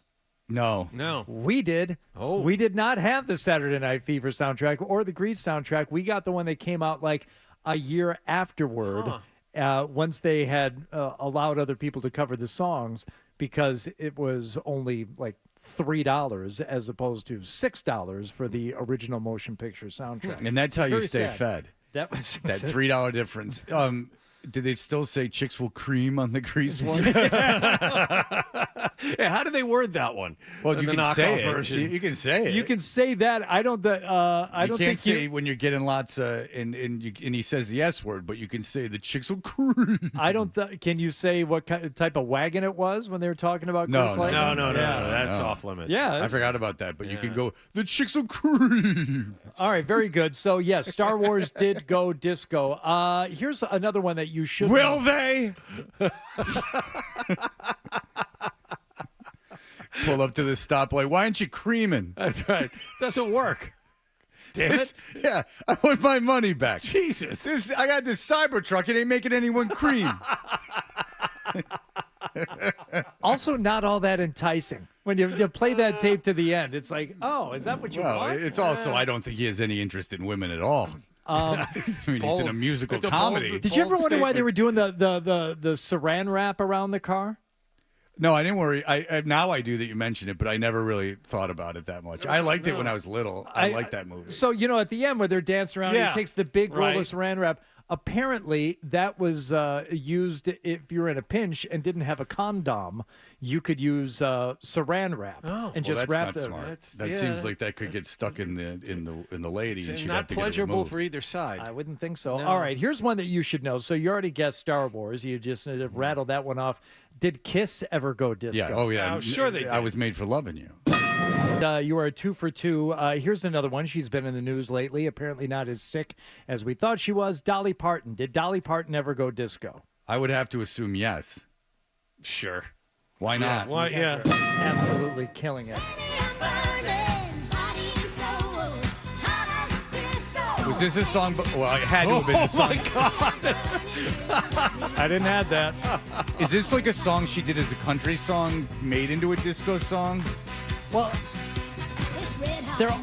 they're all pop songs. No, it's no. just if you add a pss, pss, pss on the hi-hat and get that tempo going. You also and have throw to have the horns in the background. That's very a important. couple of lasers, all of a sudden it's a disco No, song. I know. What I was saying is was that just a sped up country song with disco in the background? No, that was like an original. That was Baby yeah. I'm Burning. Yeah. All right. Okay. 78.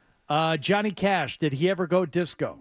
No. He had his variety show. He hung around with Bob Dylan. He was doing all kinds of stuff. Did he ever go disco? I hope not. Well, I think he would for money, but I'm going to say no. I don't think so. He did, in fact, go disco. Love is a burning thing. Yeah, well, you made this. What?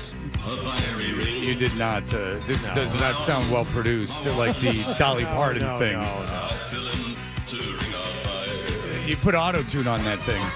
Oh, damn it. Dolly screwed it up. That was not really Johnny Cash. Oh, he must be rolling in his grave. Another one, obvious. We know the answer to this. Rick Dees, he was a disco DJ. Did he Jesus. ever put out a disco song? He did, and it was hysterical. Number one song. hit. That was the number one song, ladies and gentlemen. Popular music in the late 70s was a bit of an issue. But so Rick Dees did that. He's terrible. But so Rick Dees was stealing this guy Mojo's in Detroit, and he does the Top 40 show for women. And he did this bit, whatever it was, and it was on a tape of Mojo, the best of Mojo, when they used to do CDs. Mm-hmm. So Rick Dees, it turns out, had taken the Mojo thing and just taken Mojo's voice out of it. It was some bit, and put his own voice in it and played it as his own. And Mojo found out about it. This is about 20 years ago, and he calls him on the air. Rick Dees is like, hey, it's Rick Dees. And he's like, Rick, this is Mojo in Detroit. You ripped off my bit. And he goes, yep. And he goes, yeah, I mean, that was my bit that you did, the da-da-da-da bit. And he goes, yep. And he goes, so you admit it, you stole my bit? He goes, yep. And when you've been ripped off by Rick Dees, you've been ripped off by the best. And what was he going to do? There's nothing. It was the best lesson in just going, yep. You Sure stole did. that. You're stealing from me. Yeah. Congratulations. You must be doing something really good. It was good enough for me to rip off. Yeah. I did. It's great. It was great for me because I didn't have to do anything. You came up with it all, and I just did. I just acted like it was mine. What are you going to do about it, dickhead? Like, what do you think? I'm like a bastion of integrity? I'm the disco duck guy. Like, what do you think I care? You don't think I'm going to hell? You don't think I'd made some deal with a dark member of the cult? Disco Duck was a single on side A. On side B, Disco Duck Part 2. Of course. So of course. What, it's like the master tapes he didn't want to throw away? Or what, Now, what was that happened? supposed to... Now, John, you were a teenager during that time. Was 1973. Was that... That was 1973? He claims it was written in 73 and then, of course, was recorded and released in 76. I think that's a little bit of screwy math. Yeah, because, 73 wasn't disco. No. He was writing the... Now, was that supposed to be funny? Yeah. Okay. As I remember, no. No, to be honest with you, I'm barely old enough to remember that. Okay, so if anyone could answer this for me, just like I'm from another planet, explain to me, and I'm not trying to be cool, explain to me how that's funny. Makes a funny voice. Yeah, but it's the voice of Donald Duck. Yeah, he's doing the Donald Duck voice. Yeah, I realize that. I get that. Yeah. Somehow so the it's Disney disco. people weren't upset about this somehow. Well, they probably were like, "What do I? We just did something. It's just the most banal thing. Like, yeah, all right, he's But disco." then he Duck. actually started making money off of it, and you're like, oh. Yeah, I'm sure they got a piece of John's guy, Dr. Demento, was like, this is great. I can play this every week for the next year. I don't know, but Demento was a DJ himself, and Deese was trying to get out of his territory. I imagine he was blacklisted from the Demento program. I think you're right about that. Yeah, I would think that Dr. Demento's like, there's a kid my named Weird effing Al. turf, big guy. Get the hell away from me. You got to come up through the clubs, man. If you Yeah. want to be part of our scene, you can't just bump in here with big radio airplay. Think I'm sending Al Yankovic over to you? No chance. You blew it. But if that was considered comedic, it was. That is very interesting. They just said disco, and you can't even look at it because it's sound.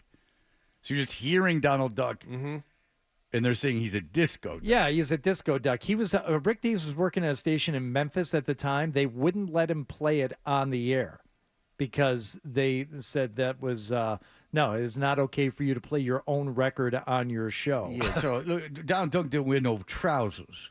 So he had that fluffy back butt, so fluffy and feminine. Look at his. He's presenting almost. The animal kingdom. Yeah, that's his come hither. You're covering up your nipples, but your whole undercarriage is all showing. I know what's on them fellows. Goo-goos and gagas. Fifis and wee-wee. Did Sesame Street ever go disco? Yeah, I mean, come on. Of course it did. Me lost me cookie at the disco. Me lost me cookie in the boogie music. You gotta applaud them not trying to that degree. I lost my cookie because he's the Cookie Monster at the disco because this is disco. Yeah. So what I'll tell them is that they went, "Hey, make a disco song," and they went, "Okay, Cookie Disco. There you go, baby." The work is done. Phil, slap something together. Yeah, we recorded 3. Even the Cookie Monster didn't seem into doing that. He seemed like kind of like out on the whole thing. I left my cookie at the disco. FPBS. The man is making me do this. Me lost me cookie at the disco. Me lost me cookie in the boogie music. In right? the boogie music, Yeah. yeah. Me lost me cookie at the disco. Me want it back. He wants it back. Yeah, not a lot of wants effort it put back into that. again. I will give them some credit for that. All right. Finally, Ozzy Osbourne. Did he ever go disco? No. He was not too soon.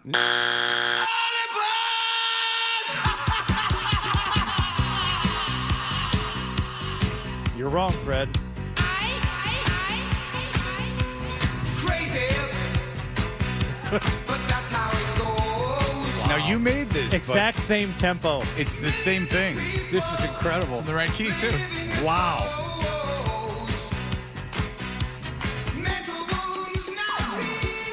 Oh my God.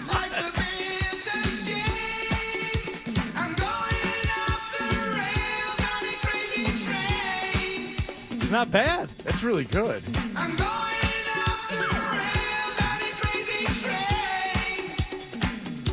Now it's a good song. I'm so impressed I with you just right love now. that piano, dude.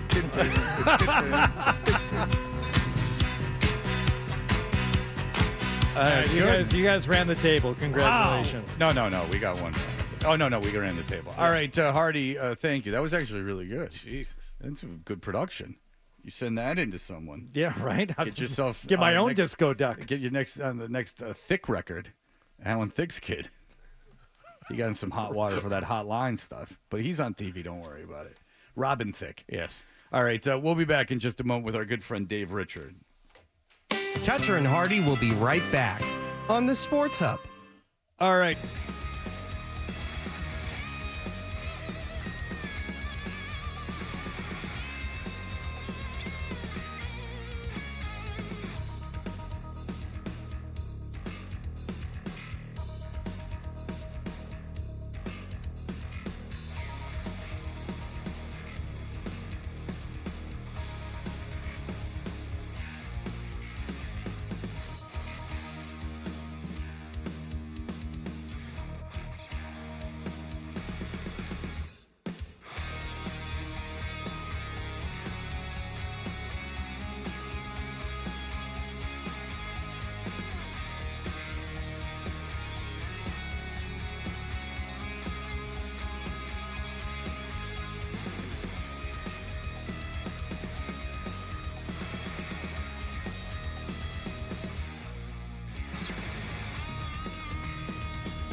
fantasy football advice. You can follow him on socials at Steve Richard.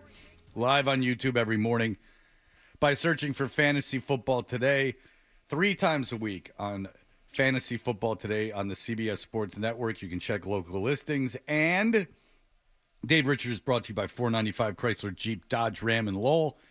It's the Drive into Fall event where you can save up to $14,000 on all new Ram light duty, heavy duty, and ProMaster vans. Get to 495 Chrysler Jeep Dodge Ram in Lowell or visit 495ram.com. Davey Rich, what's up, my friend?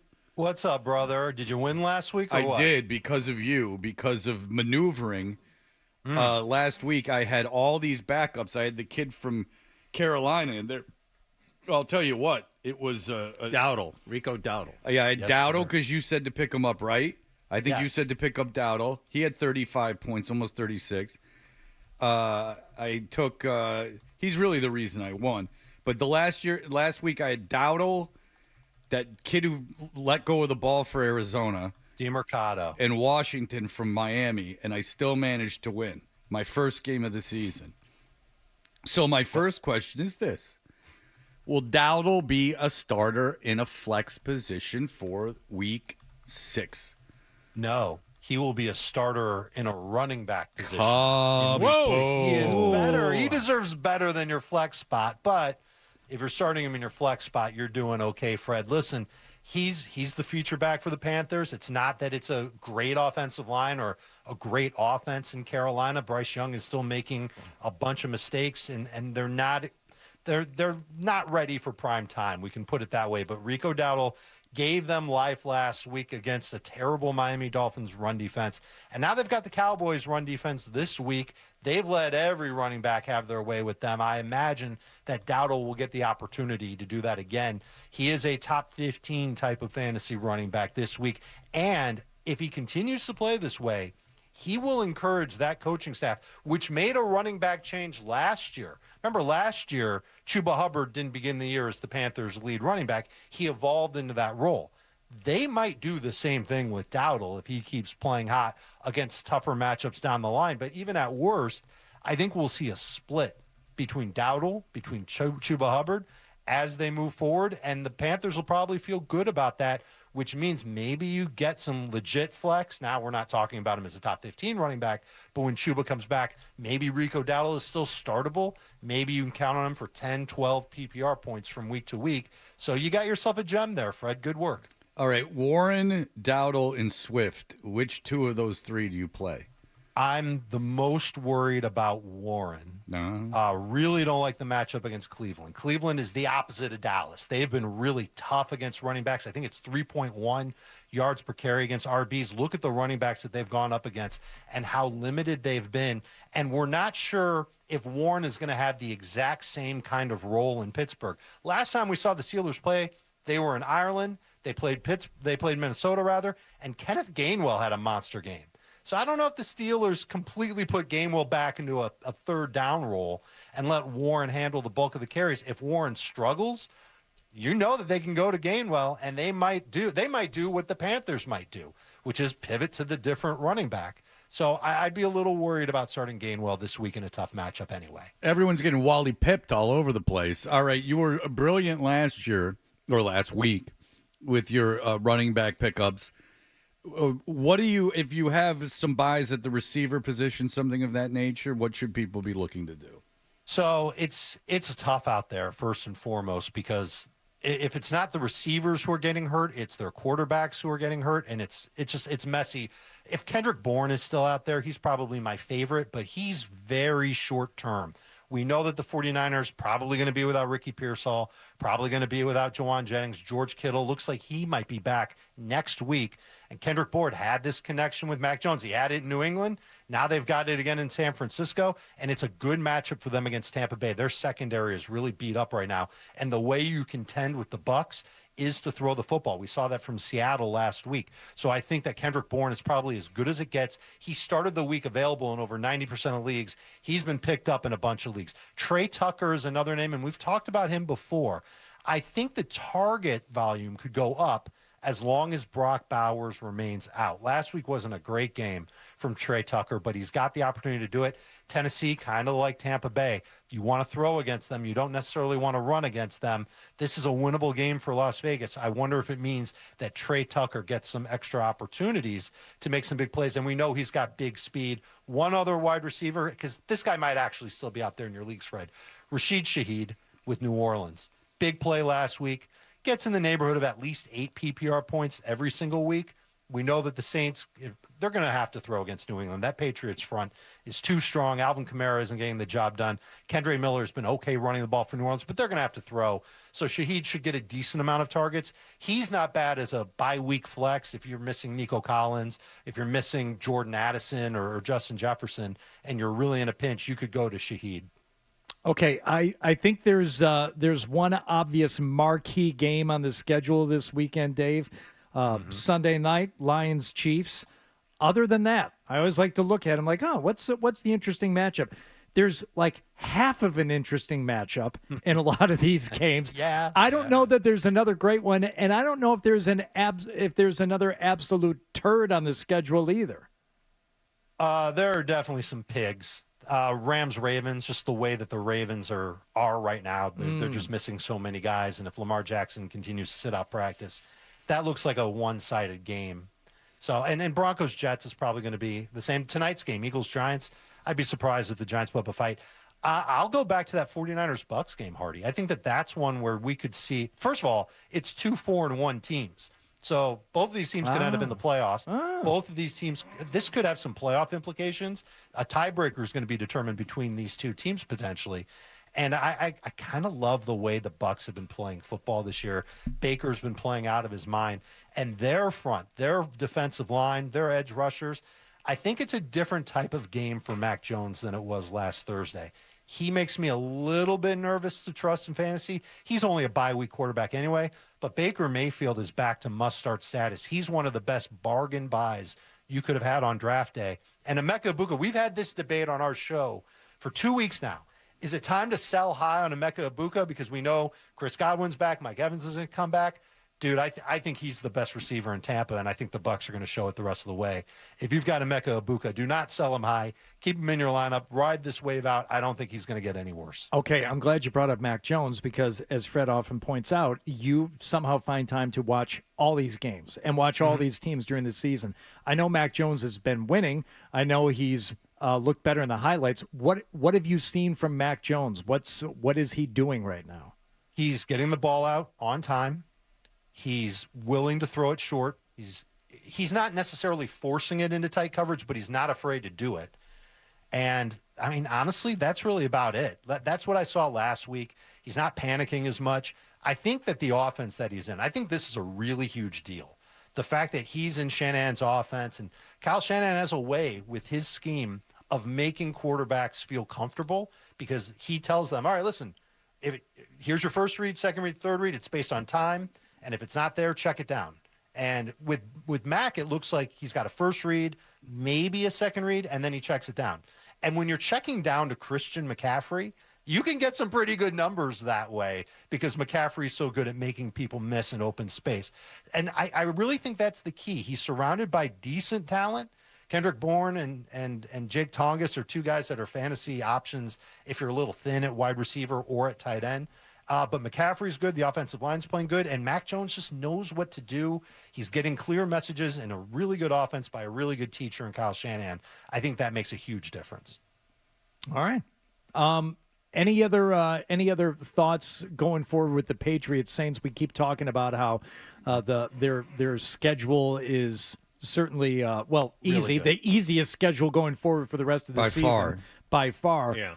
Anything to worry about for the Patriots specifically this weekend? Not even looking at the quote unquote easy games they have on the schedule coming up after this one. Injuries and fumbles. I mean, honestly, they are. This is another team where the coaching staff has made a huge difference, and Mike Vrabel has taken everything that he did in Tennessee to have his team prepared and playing at a high level, executing at a high level, And it's paying off again here in New England. Just the way that the defensive line has operated, the linebackers have played well. I think their defense has gotten even better with Christian Gonzalez. That goes without saying. Christian Gonzalez is amazing. But he allows them to be more exotic on defense because they know that he can take care of one receiver or half the field, however that they want to play him. And then the offensive line just seems to be getting a little bit better week after week. That's something that we couldn't guarantee was going to happen. But the fact that it is happening, it's a really good thing. Everybody's kind of waiting for Travion Henderson to break out. There's clearly something going on where the coaching staff isn't ready to unleash him yet. But with Antonio Gibson sidelined, and that really sucked for Gibson, now we've got 2 running backs that they're going to lean on instead of 3. It should lead to more opportunities for Henderson to get acclimated with the game, and maybe, just maybe, we start seeing some breakout plays from him where he can start to take over some of the rushing workload. The buy low window is closing on Travion Henderson. If you can get him on the cheap and trade in fantasy, I think it's going to pay off in the second half of the season. Well, good luck getting him here. Yeah, not a after chance. that preseason. There's no way. Right, but hold on a second, though. After that preseason, I bought in, too. I watched him practice. He looked amazing. But as the season started, we're 5 weeks in, how many big plays has he had for the Patriots? He's had more big plays in the preseason than he's had in the regular season. And part of it is because he hasn't gotten a lot of time to play. Well, he's gotten a lot of touches. Yeah, I mean, he has gotten a lot of touches. He's not breaking out like he did. But has he gotten as many touches as we thought he was going to get? I think it's a matter of he hasn't done anything when he's had the ball. Like if you look at the statistics, like he's getting the ball. It's almost surprising how much he's getting the ball because we've had this discussion with people that cover the team. Mm-hmm. But you would know more than us. But yeah, it's you thought he would do more. He has 32 carries through 5 weeks, and that's with Antonio Gibson taking 25 carries through his 5 games. Ramondre has 38. If it's going to condense, if we're going to get Antonio was getting around 5 carries a game. I would imagine the majority of those will go to Travion Henderson as long as the Patriots are near the goal line. So now is when I think we're going to start seeing Travion get a lot of touches. Before he was getting like in the neighborhood of 10. Just Maybe comparatively to the rest of the team. 14. Yeah, just comparatively to the rest of the backs, he was getting like even touches. That's the point, I guess. I know, right. And they were splitting 3 ways. Now, it's like when you get pizza with your buddies and one of your buddies has to leave, more pizza for the buddies that are left at the bar or wherever you are. Well, unless he's a bully and he takes the pizza with him and he says, yeah, what if he asks for a to-go box? And you go, all right, and then you go, then he see you, John. He better pay before he leaves is how it goes. Yeah. If you get a pizza with John and you want to leave, you just take the pizza. What's he going to do about it? Cry? Pussy. That's not nice. All right. What's wrong with you? I don't know. Dave Richard. Everyone loves him. Follow him at Dave Richard. Live on YouTube every morning. Search for the Fantasy Football Today 3 times a week on Fantasy Football Today on CBS Sports Network. Check local listings. Dave, you're the best. Thank you, sir. You got it, guys. Enjoy the games this weekend. All right. Appreciate it. There you go. Remember when Boomer Esiason was on this very show? And it was the first time, it was, I believe, a Sunday night game. And people were throwing dildos upon the field in Buffalo. Well, Boomer wouldn't say dildo as much as I got him to try. But now look who's wrapped up in his own little controversy. Boomer The dildos Esiason. have come home to roost. That's right. Our precious dildo-ish. Yeah. The guy who will not say dildo. Controversy. By the way, I like Boomer very much. I do like him. He loves you. He loves you. Well, I don't know. But remember, he was so he gave me a massive candle that weighed 400 pounds.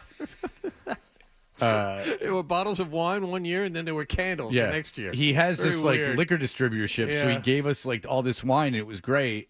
And then he gave us the next year. And then you turned into an alcoholic. No, I was an alcoholic at the time. I just was still drinking. All but but he sent he didn't send the candle because I quit drinking. He sent the candle when I was still drinking. He sent a candle to all of us, I think, and it was. John, when I say it weighed 20 pounds, am I exaggerating? I might buy a little light on that. Between 10 to 20 pounds. No, I think it was heavier. This candle. This candle. Like it was this huge circular candle. Something you could do damage with if you hit a buddy over the head with it. Was it something that he was like a part of business-wise? Like, did it have anything to do with his... Did you read anything? I mean, I just go, Jesus Christ. It's just what am I going to do with Just this? sent you a big candle. No, it's like like, hey, your dining room table, guess what? This is it now. Like, this is... Your family's going to gather around the boom every holiday. I heard you wanted a solo stove, but this is pretty much the same thing. No, I think it was one of those situations where Boomer got like a box of them wholesale. Some listener sent it to him, so he just re-gifted it to us. It was some charity thing. Who the hell knows? Yeah, I it mean, you could've don't been read any the of stuff. those, yeah. But, I mean, if you're sending a big candle with some charity message, that message ain't getting read because that candle's overwhelming everything. But nonetheless, he got himself in a little hot water. People are very upset. We will talk about that in just a moment. Essential Sports Hub headline presented by Celsius Energy Drinks. Bruins got 35 saves from Jeremy Swayman. They won their regular season opener last night, 3-1 over the Washington Capitals at Capital One Arena. David Pastrnak a goal and 2 assists, and the Bruins play again tonight. It's the home opener at TD Garden against Chicago. Ryan Johnston and Bob Beers have the pregame at 6:30 and the face-off at 7 here on 98.5 The Sports Hub. Hampus Lindholm yesterday named as an alternate captain. In Memphis last night, Jaylen Brown scored 21 points. Celtics beat the Grizzlies in their preseason opener 121-103. They're in Toronto tomorrow night. Patriots will be in New Orleans Sunday. Yesterday they were missing both Keon White and Jalen Hawkins from their first practice of the week. And Bill Belichick has reportedly been in contact with officials at North Carolina about possibly negotiating a buyout of his contract. His team got blown out by Clemson last weekend to drop his football team to 2-3 on the season. Belichick released a statement last night saying he remains committed to the program. Sports Hub headlines are brought to you by Mass Energy. Stay safe and warm this winter with your local home heating oil provider. And learn more about BioHeat Fuel at massenergymarketers.org. I'm John Wallach on Boston's Home for Sports, 98.5 The Sports Hub. Your next update at 9 o'clock. You're listening to Toucher and Hardy on the Sports Hub. Caesar.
Springer, who is one of the voices of the New York Yankees on their Yankees play-by-play guy, is now Dave Sims instead of John Sterling.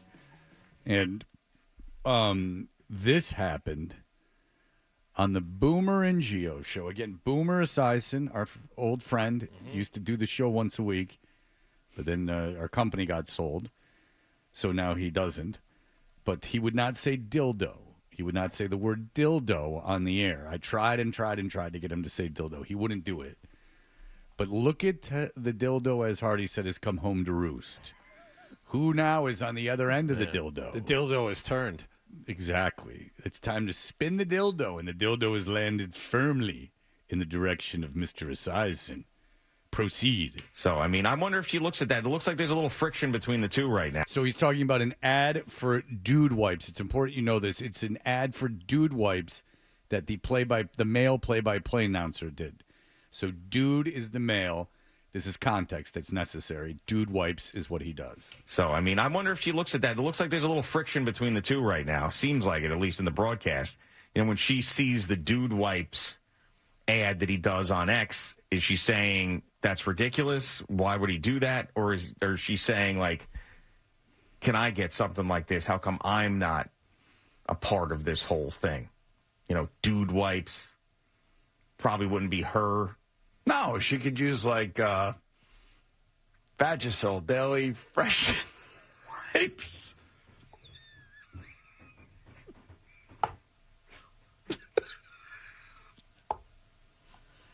Come on. Jeez, man. I couldn't even say that with a straight face. I couldn't.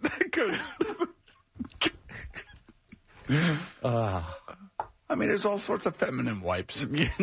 Yeah, are there? Yes. So they got a kick out of it, even though Vagisil and Dude Wipes, it's like a pretty straight comparison. 6 of one, half dozen. Like if one other. of you pulled out Vagisil, I don't know if that would even make me smile. I would be like, yeah, Vagisil, vaginas. Are different than dudes who have balls. So what wouldn't make you smile, much less get you into a fit where you couldn't even speak? Right. Yeah. So I wouldn't have been, I don't know, in hysterics and unable to talk. But Awful Announcing is weighed in. Oh, good. You know, they pull attention to this story, Awful Announcing, and they say even if it was Dude Wipes that sets Esiason on this path, it was still a path he probably would have been better off avoiding. It's true.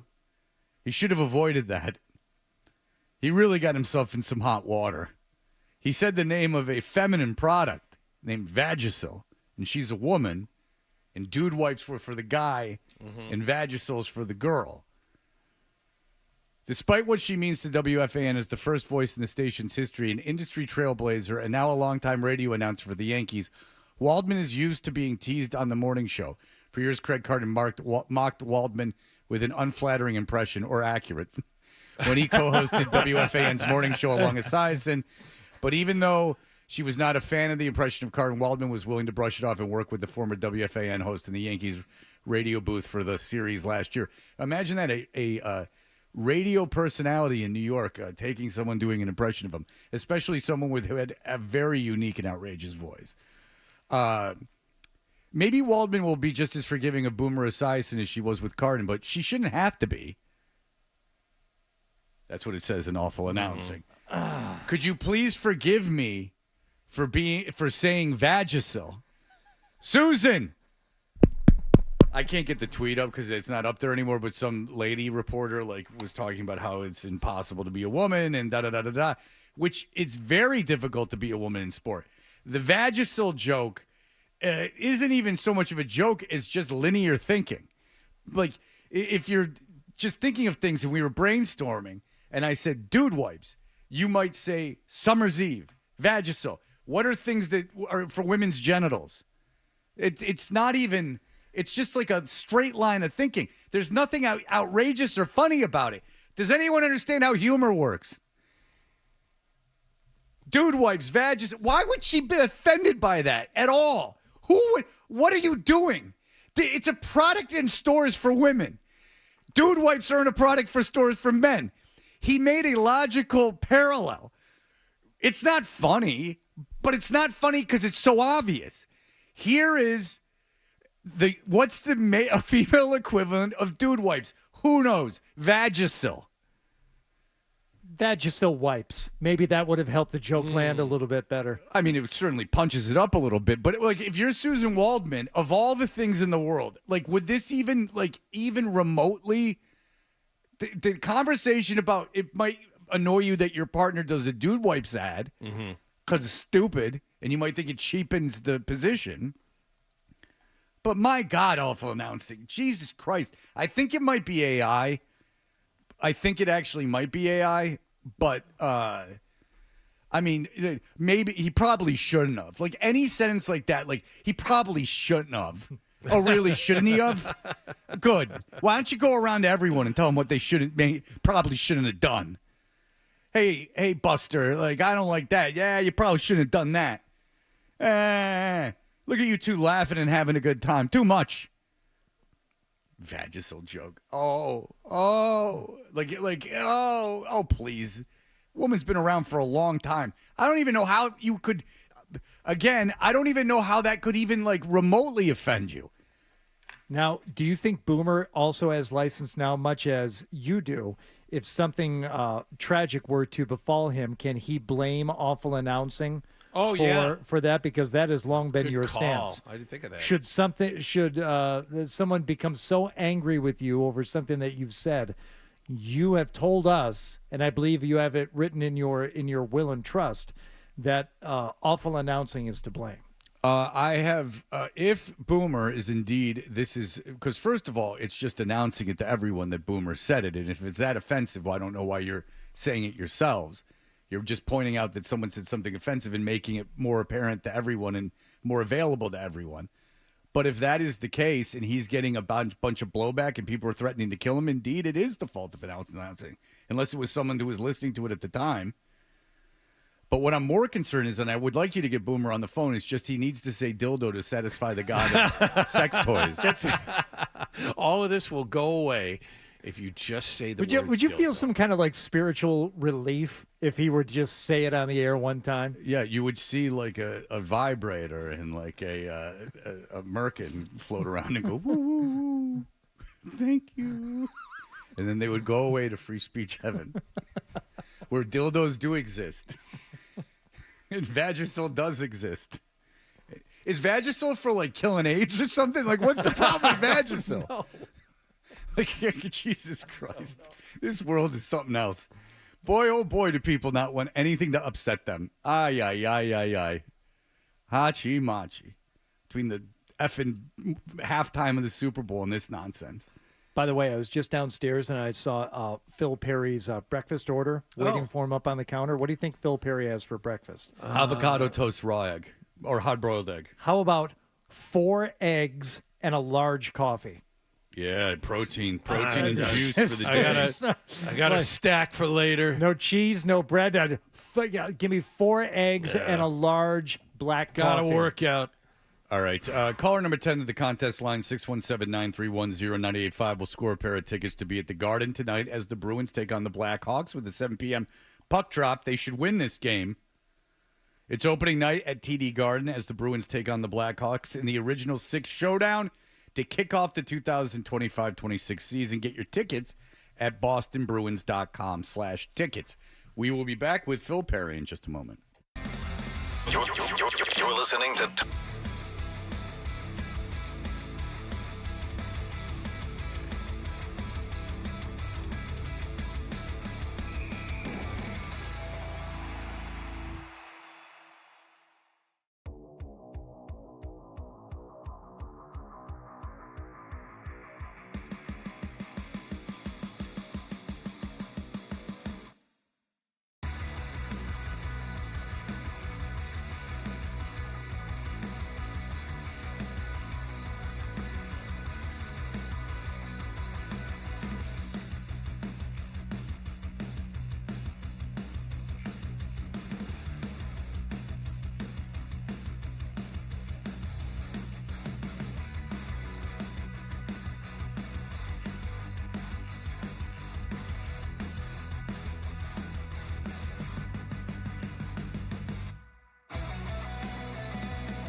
is Boston Sports. Boston Sports. And it is all we do. 98.5, the Sports Hub. When it comes to the show, Hardy thinks the same way you do. Nothing happened. He's got the same questions. Where is the story? And the same opinions. Boring. And he's back with Fred on the Sports Hub. I think it stays the same. I'm trying to be in a lot of different places and try to help where I can. I enjoy being defensively and certainly help offensively when I can. So special teams wise, I think I try to help where I can. Aw, shucks. Michael, I try to help out whenever I can, lend a hand to my fellow man. It's just a simple plan. Speaking of simple plan, I'm seeing them live at the Winnebago Park in Reno, Nevada. A simple plan? Yeah. Nice. All right, we are Toucher and Hardy. The great Phil Perry covers the Patriots for NBC Sports Boston. He is here. You can watch us on YouTube. Subscribe to 98.5 The Sports Hub on YouTube. We were discussing our breakfast choices. Phil and I very similar in our breakfast. But, Phil, you have a longer day than I because now my performative part of the day is going to be over very soon. So, your performative part of the day goes much longer. You understand?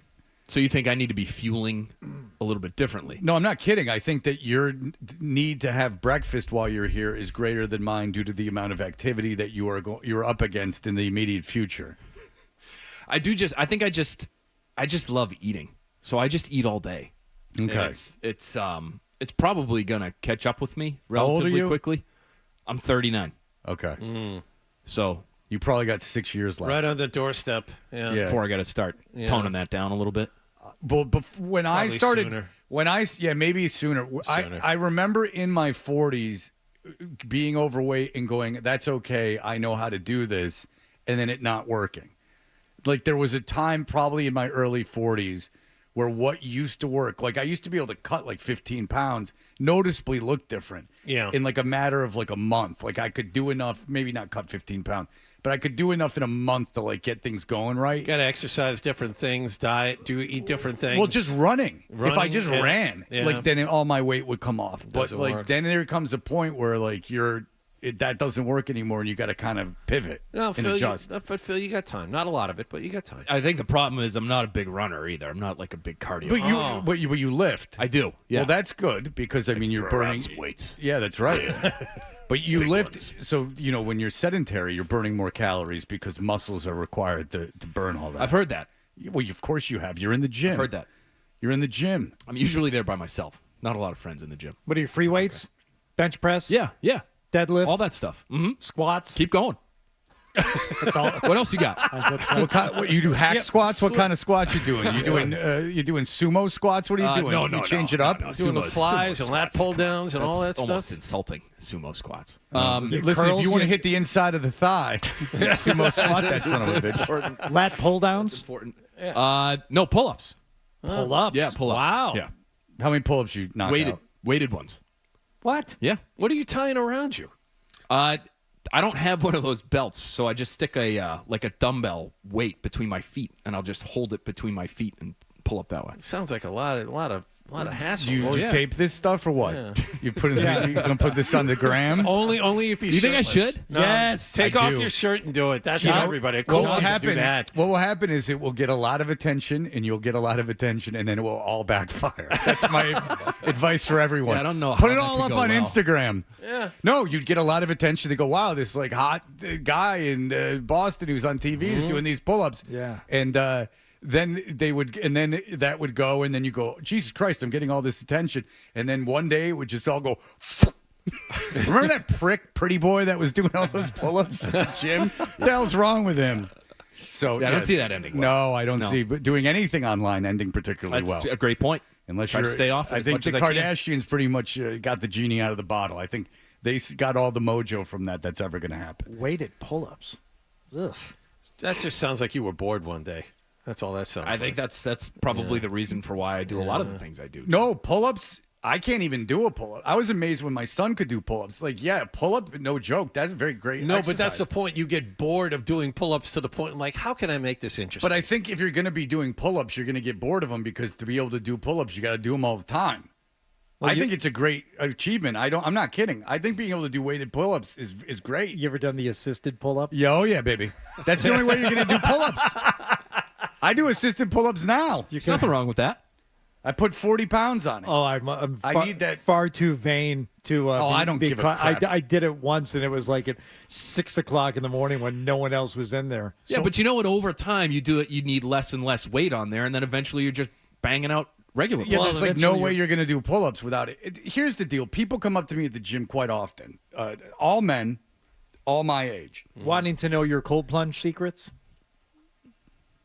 I guess it's just no point in me telling stories now. They'll come up to me while I'm like doing something, and at my age now, I don't. What do I think they think?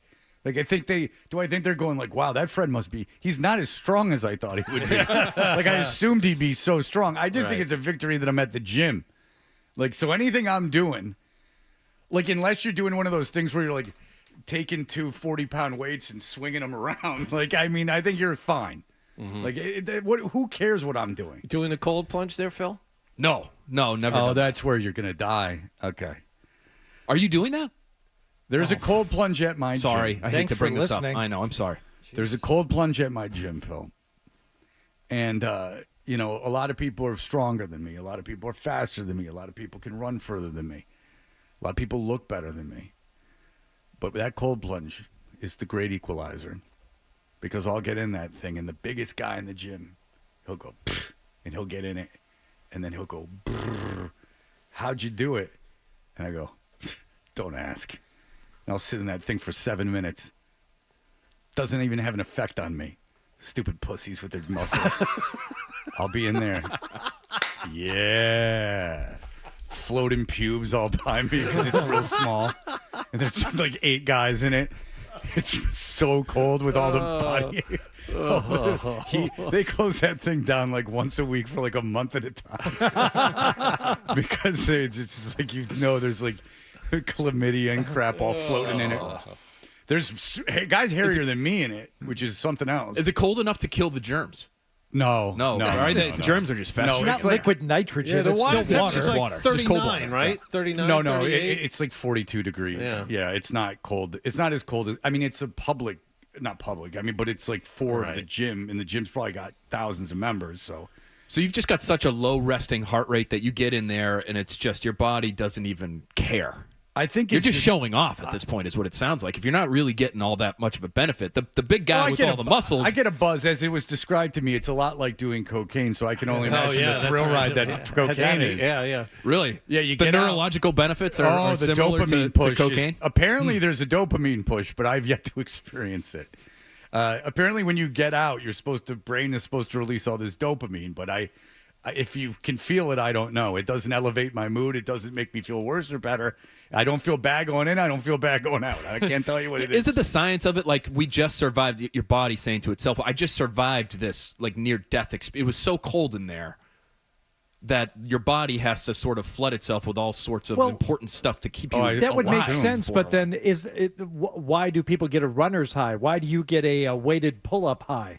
You're supposed to get this endorphin release from a variety of exercises. It's not just because you survived and you're having a little party in your brain because you didn't die.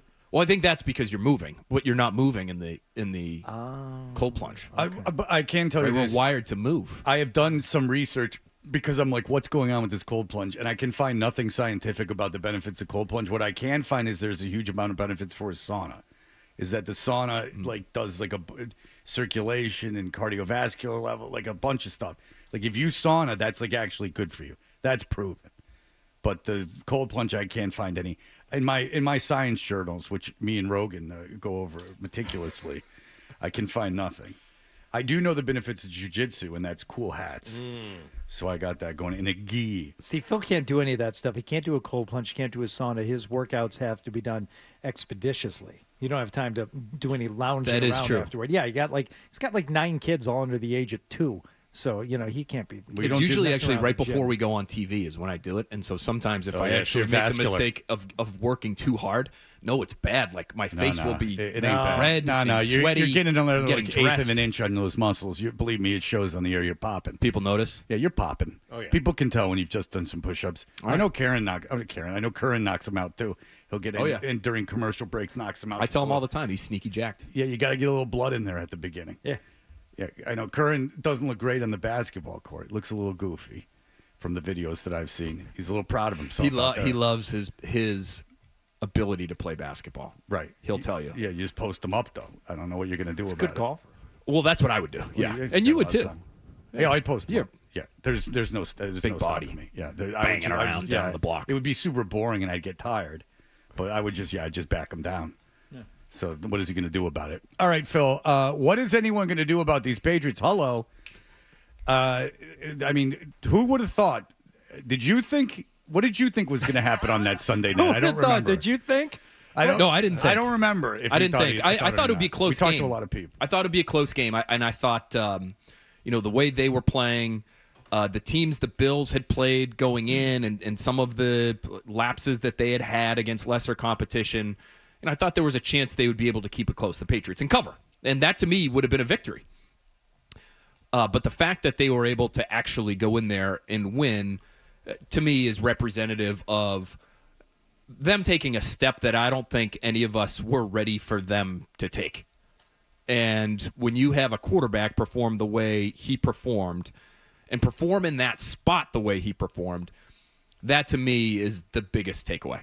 Because I think we all knew, right, for us locally, watching him every week, everybody that watches him on a regular basis knows he has these great physical skills, right? He's got a good arm, and he can run around and creates with his legs, and he can fight off contact and try to make a play. Whether or not that works out well for him all the time is sort of a week-to-week thing, but the physical stuff we all knew about. I don't think anyone could have predicted or could have said with certainty how he'd perform on Sunday Night Football, first primetime game, on the road in Buffalo, one of the toughest places to play in the NFL, against a Super Bowl contending team with the MVP on the other side. And to have the game tied with 2 minutes left and go down the field and win it. Like, even the biggest Drake May supporters would not have been able to sit here on the Saturday before the game and tell you, no, yeah, he's got it. No, he's got that situation down. And for the reasons you just laid out, you mentioned 2 or 3 things that nobody has seen from him yet. And by virtue of either the schedule or just the situation, where's that game-winning drive? Can you march it down the field in the last 2 minutes and put a point? Yeah, I think he can, but I don't know for sure. Well, how does he perform in primetime? Don't know yet. In a big spot like this, don't know. So, now were all the questions answered definitively? Not necessarily. It's a pretty small sample size, but the fact that all these things kind of came to be in that one game was great for the Drake May supporters, and I think a bit surprising for everyone else, whether you're on the fence or didn't like him. Like, no, he actually got it done. He got it done in that spot and orchestrated that last drive to get them down the field. And consistency is just the next thing, right, John? I mean, it's that is the next step for him and for them. He's thrown it to you now. I see as that. a team. Yeah, I saw I it can coming. see him nodding. Did you hear He's that? thinking. I see him looking up towards the nothingness in the ceiling here, and there's the wheels are turning. Yes. So I want to support that process that he's going through right now. I appreciate that, by Phil. acknowledging him by name. Phil, hold Very forth. tired hamster in there. Hold for. Knocking around a very heavy wheel. Very rusty. Fred's had his A game all morning. You don't get the reference, stupid? No, I don't. Of course not. No. It's because you have a very old hamster and a very rickety wheel in there. You just set yourself up. Okay. Never mind. Why'd you have Go to ahead. call him stupid? He's been doing that. Not nice. Go ahead. You don't like the context of it. Can't believe that, John. You'd say that to you. This is like the guy with Boomer. I got him going. Here's It what wasn't even that mean. I don't know what the thing is. Do I look upset to you? Why'd you call him stupid? Get out of here. All right, go ahead. So here's the thing for me now is that he looks like the kind of quarterback who already is elevating what's around him. Because in that game, that was not a whole lot of schemed up, wide open, thank you, Josh McDaniels. As long as I do whatever you ask me to do, we're going to be just fine. Right? There were some of those from the pocket, winning down the field to Hunter Henry, that last throw to Kayshon Boutte, even though Mike Vrabel said on his film breakdown soon thereafter, I don't know if we necessarily want to live in that place, meaning I don't know if we want to try to pull off these kinds of throws across the field from the left hash to the right sideline, 18 yards down the field in a critical situation like that, but he's able to do it. He's elevating the pieces around him, and they're not able to even really run the ball. Right? This is a second-year quarterback in the first year of a new offense. They can't run. They're one of the worst rushing offenses in football when they design carries for their running backs. So much for they're going to be running the ball so much this They year. can't do it. I know. They can't do it, and it hasn't mattered because the quarterback's been that good. Teams are taking away the run because they don't respect the receivers on the outside. Drake May's made those guys usable on the outside. It's been really, really impressive in very short order for him. We were talking about the offensive line and how good it really is. I found a guy who had compiled the statistics of Pro Football Focus and a couple other places. And I have the Patriots as 6th or 7th as far as pass protection in the league. But at the same time, and Fred brought this up earlier, it looked like Drake May had to run for his life on occasion on last weekend. And they didn't run the ball. Which is it? Which is it? Are they pass protecting well, or are they not? For certainly what we had expected, they are performing above those expectations. And I think for the most part, they are pass protecting well. Pressure rate, sack rate, those things that impact quarterbacks are oftentimes quarterback generated. They are quarterback driven. And especially for mobile quarterbacks, what you'll find are that they are willing to hold on to the football longer than others because they know they've got this skill set where they can create if what's there for them in the passing game isn't there for them immediately. And that leads to higher pressure rates, higher sack rates at times. So that to me, there are moments where, and anecdotally there certainly were on Sunday night, where he's running for his life immediately off the snap. That play where he's stiff-arming the lineman, and then he throws to Stephon Diggs, that was you could call it a blown protection. That was a kind of complicated call. If you go back and you look at it, it was like a triple option play where there's an option to hand it to the back, which they had done the week before to Travion Henderson. This time it was Ramondre Stevenson. There's an option for the quarterback to follow two pulling linemen from the left side and maybe run it himself, and there's the option to throw. The blocking scheme there, based on what the Bills had in terms of their structure up front, was not a good match. And so that's another one where he kind of made the call right. That's why I say he's already elevating what's around him. You can have an imperfect call on for whatever the defensive call is on the other side. The throw down the field, deep down the field to Stephon Diggs right on the sideline. I thought that was a good call for what the Patriots I thought it was a good call by the Bills for what the Patriots had on. They were running play action. They were trying to take a shot down the field. They brought a blitz. But he makes it right because he has the skill set that he has, and he can recognize what's happening in front of him very quickly. You got me looking at PFF, and Barmore and Milton Williams having very good seasons. Aiden Hutchinson has 31 total pressures in 5 games. It's insane. He's very good. Yeah, he's good. All right, we'll be back in just a moment. Toucher and Hardy, 98.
to spend $40. Cough it up, and let's get back to Toucher and Hardy on the Sports Hub. Grilling the edges. They set the edge well, and basically on the rundowns. And You can see if you agree with this. He said, and Adam, you're in on this too. He said, yeah, between Adam being in love with you and Hardy and John being in love with Phil, this show is something else.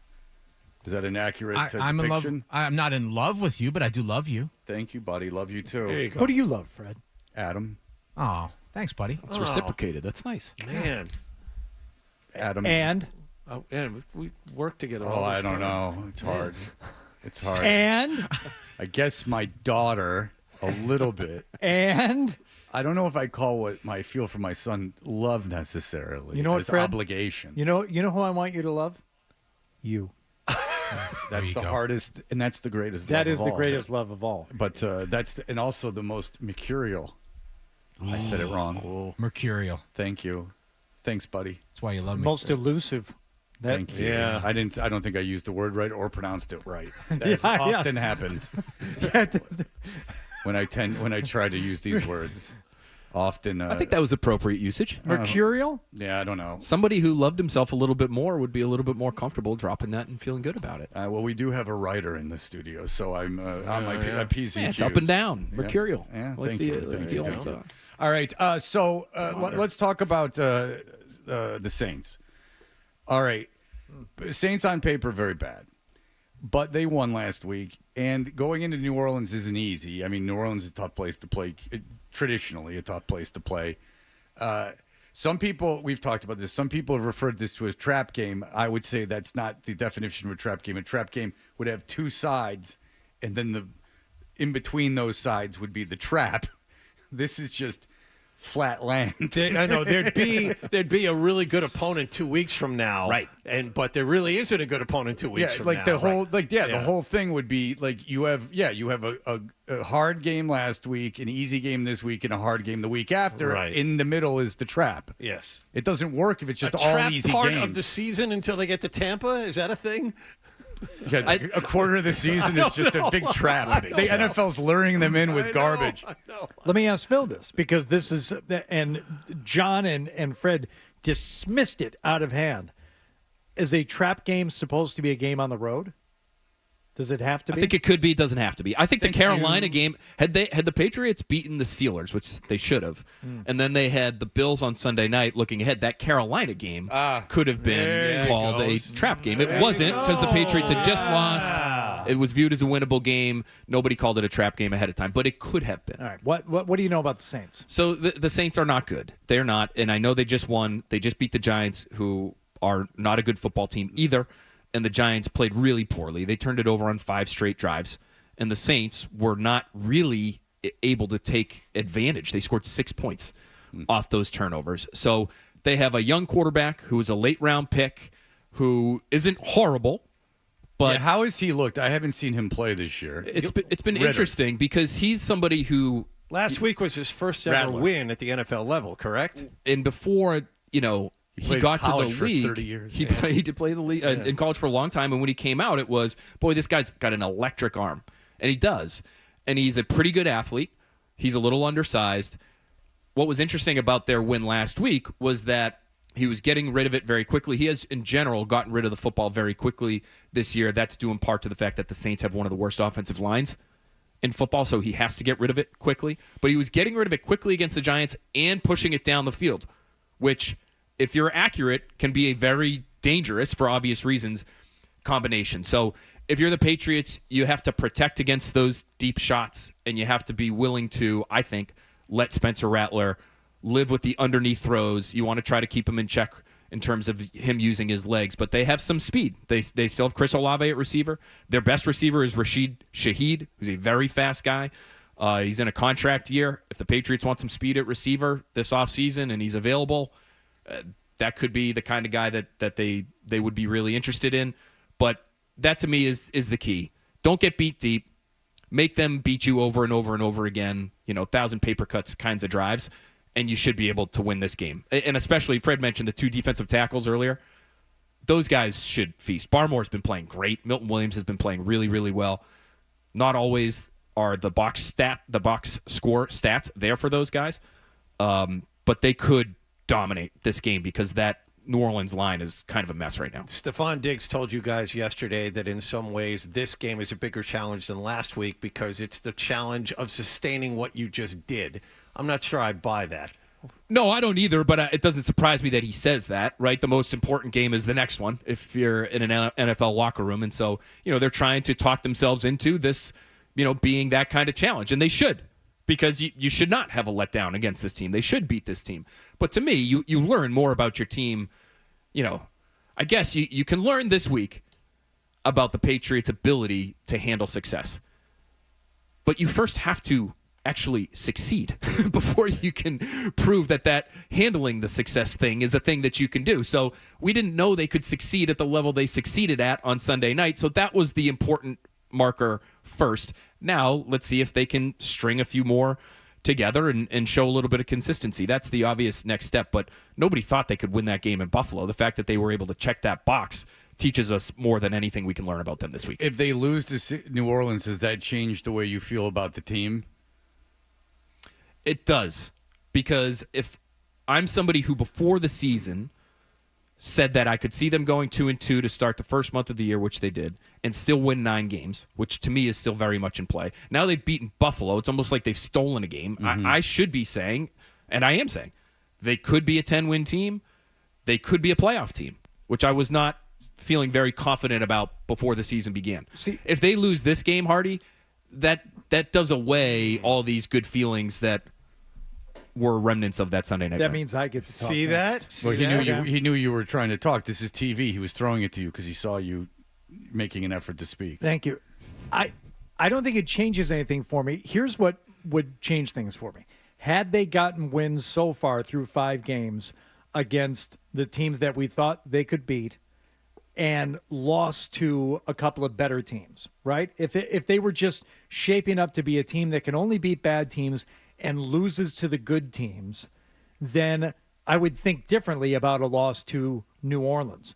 So far, they've kind of defied expectation with one loss that shouldn't be there to the Raiders. The one against the Steelers, we know why that game went down the way it did because of the turnovers. But the win against the Bills makes me think this team is something more than just an average team that beats up on the turds of the league but loses when they really have to face a good opponent. I feel better about the team, obviously, because they have shown the ability to beat a good team. You're still going to have losses in there that don't make sense.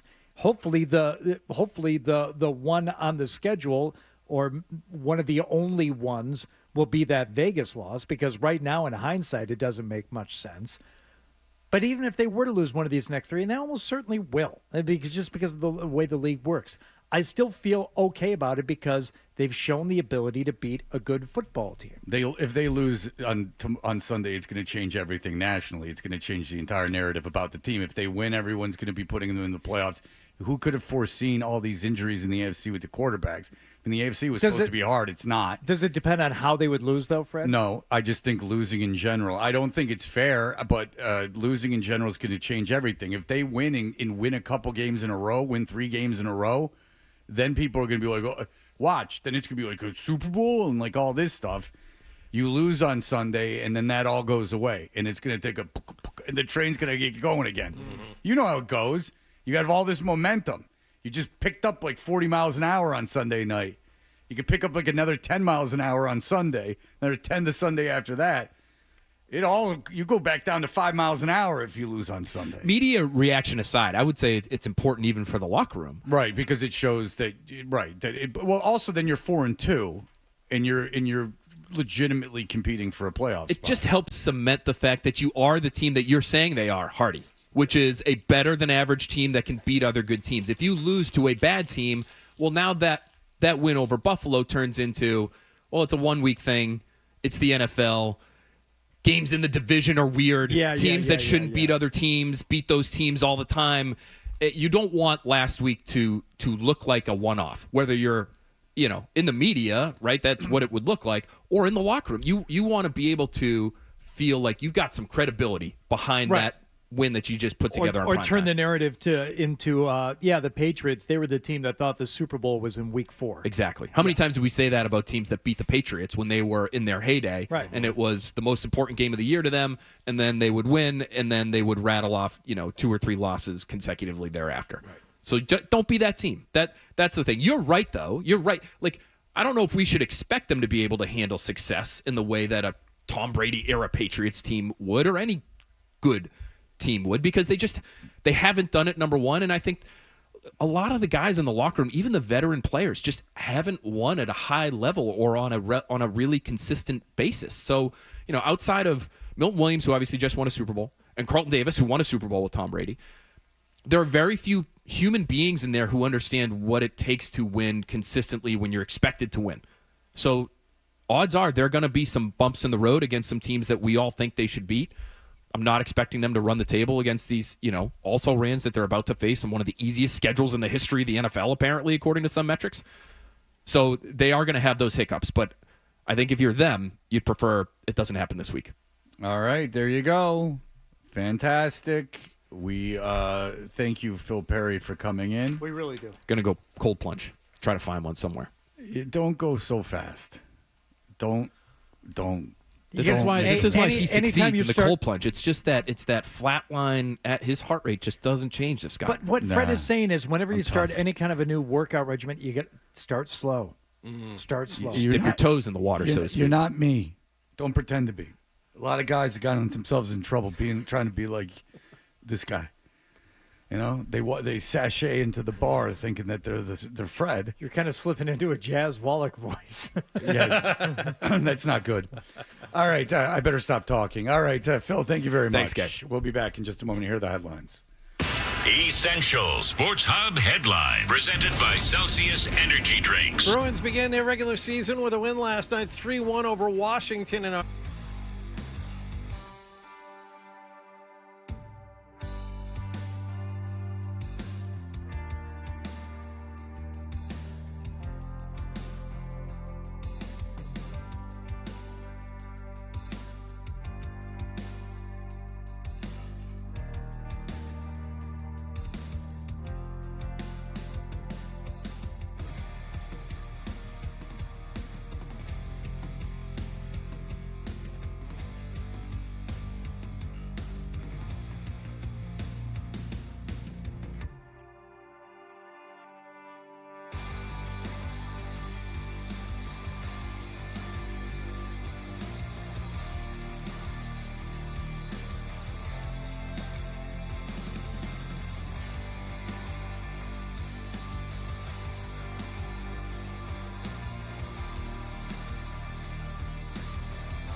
Maybe to help you out with your spaz of a dog. We all know dogs love to play poker. Poker requires a steady paw and the focus of a brain surgeon. Engage your pup in a few hands of 7-card stud to keep him calm. And if you take all his money, he'll be so depressed he will not have a desire to run around like a maniac. You're welcome. Smart. If you won 40 grand at a casino playing blackjack, what did you have coming in? Like, if you to win 40 grand, what would be required to be on you when you started gambling? You lived in Vegas. You're a gambler. I mean, you'd have to start with, I would think, at least 5,000 and have a great run. Like a crazy run where everything goes right. Run. Now, the real deal Buddy Deal, which is a guy that Adam 12 knows, he was a record rep in L.A. From down in he was the Texas guy out in L.A., right? Didn't he make his way out there? I don't know where he started, but he came. He was known for coming to Vegas on his record visits and losing. And he said, I mean, this was just what he did. So he came to town one night. He had $180. He said, I'm not going to gamble anymore. I'm not going to take any more out. And he and our program director, they went to the Bellagio and started gambling. And he went on a run. And he turned his $180 into $12,000. Whoa, Jesus. So at that point, Ripley says, I got to go home. You know, I have to work tomorrow. You're here. And then he goes, don't worry, I'll quit. I'm going to walk away from the table. Ripley goes home. It's called the next day from Buddy. He says, well, I didn't quit. Mm-hmm. He said, oh, God, what'd you do? He said, I ran it up to $37,000. He said he went on a run where he could not lose. Like the first two shoes, he didn't lose a hand. He pushed on a few, but he was trying to just like lose and be done with it. Here's my 180. I'm going to start betting, like $100. And he won. And then he won again. And then he was splitting. And then he won. And it just kept going and going and going. So this was the smartest thing he did. He took the money and he left like 10 grand of it behind. He got a safe deposit box at one of the casinos. May have been at the Hard Rock because that's where he kept his Motorola talkabouts. That's right. He had those. Because if we were out of the cabanas, at the pool with the Real Deal Buddy Deal, he didn't want to wait for the waitress to come around. So when we would set up, he would give her one of the Motorola talkabouts. Oh, they must have loved it. Yeah. What a nice guy. Adam knew him. He was very much a record guy, too. And you know what I'm saying when I say that. Like, that personality. Funny, charming. He was like one of those guys you couldn't get mad at. Would say the most outrageous stuff, but he could get away with anything. A real character. But then he went home and he bought himself a motorcycle. He said, even if I don't ride it, at least I have something to show for this. I'm just not going to pay bills with it. I'm not going to piss it away again. I'm not going to bring it back out to Vegas and lose it. I'm going to have something to show for it. Right, and that makes sense because there's no way he could get together another batch of money to take to Vegas the next time because that motorcycle is in his possession. It made sense to me at the time. Right. Because because peeing it away would not be on a motorcycle. That would be right. That's an investment. Right, exactly. And who would want to pay bills and then in the future have money? It's the dumbest thing I've ever heard in my life. Imagine if your kid said that to you. Get Buddy Deal on the phone. Get his Motorola going. Yeah. He can't still be shilling records. I have no idea. I got to imagine when those guys came to Vegas, like all hell broke loose. Like that had to be, they had to want to be there and like be happy. Atlanta was fun with them. I got to imagine Vegas was insane. Oh yeah, there was.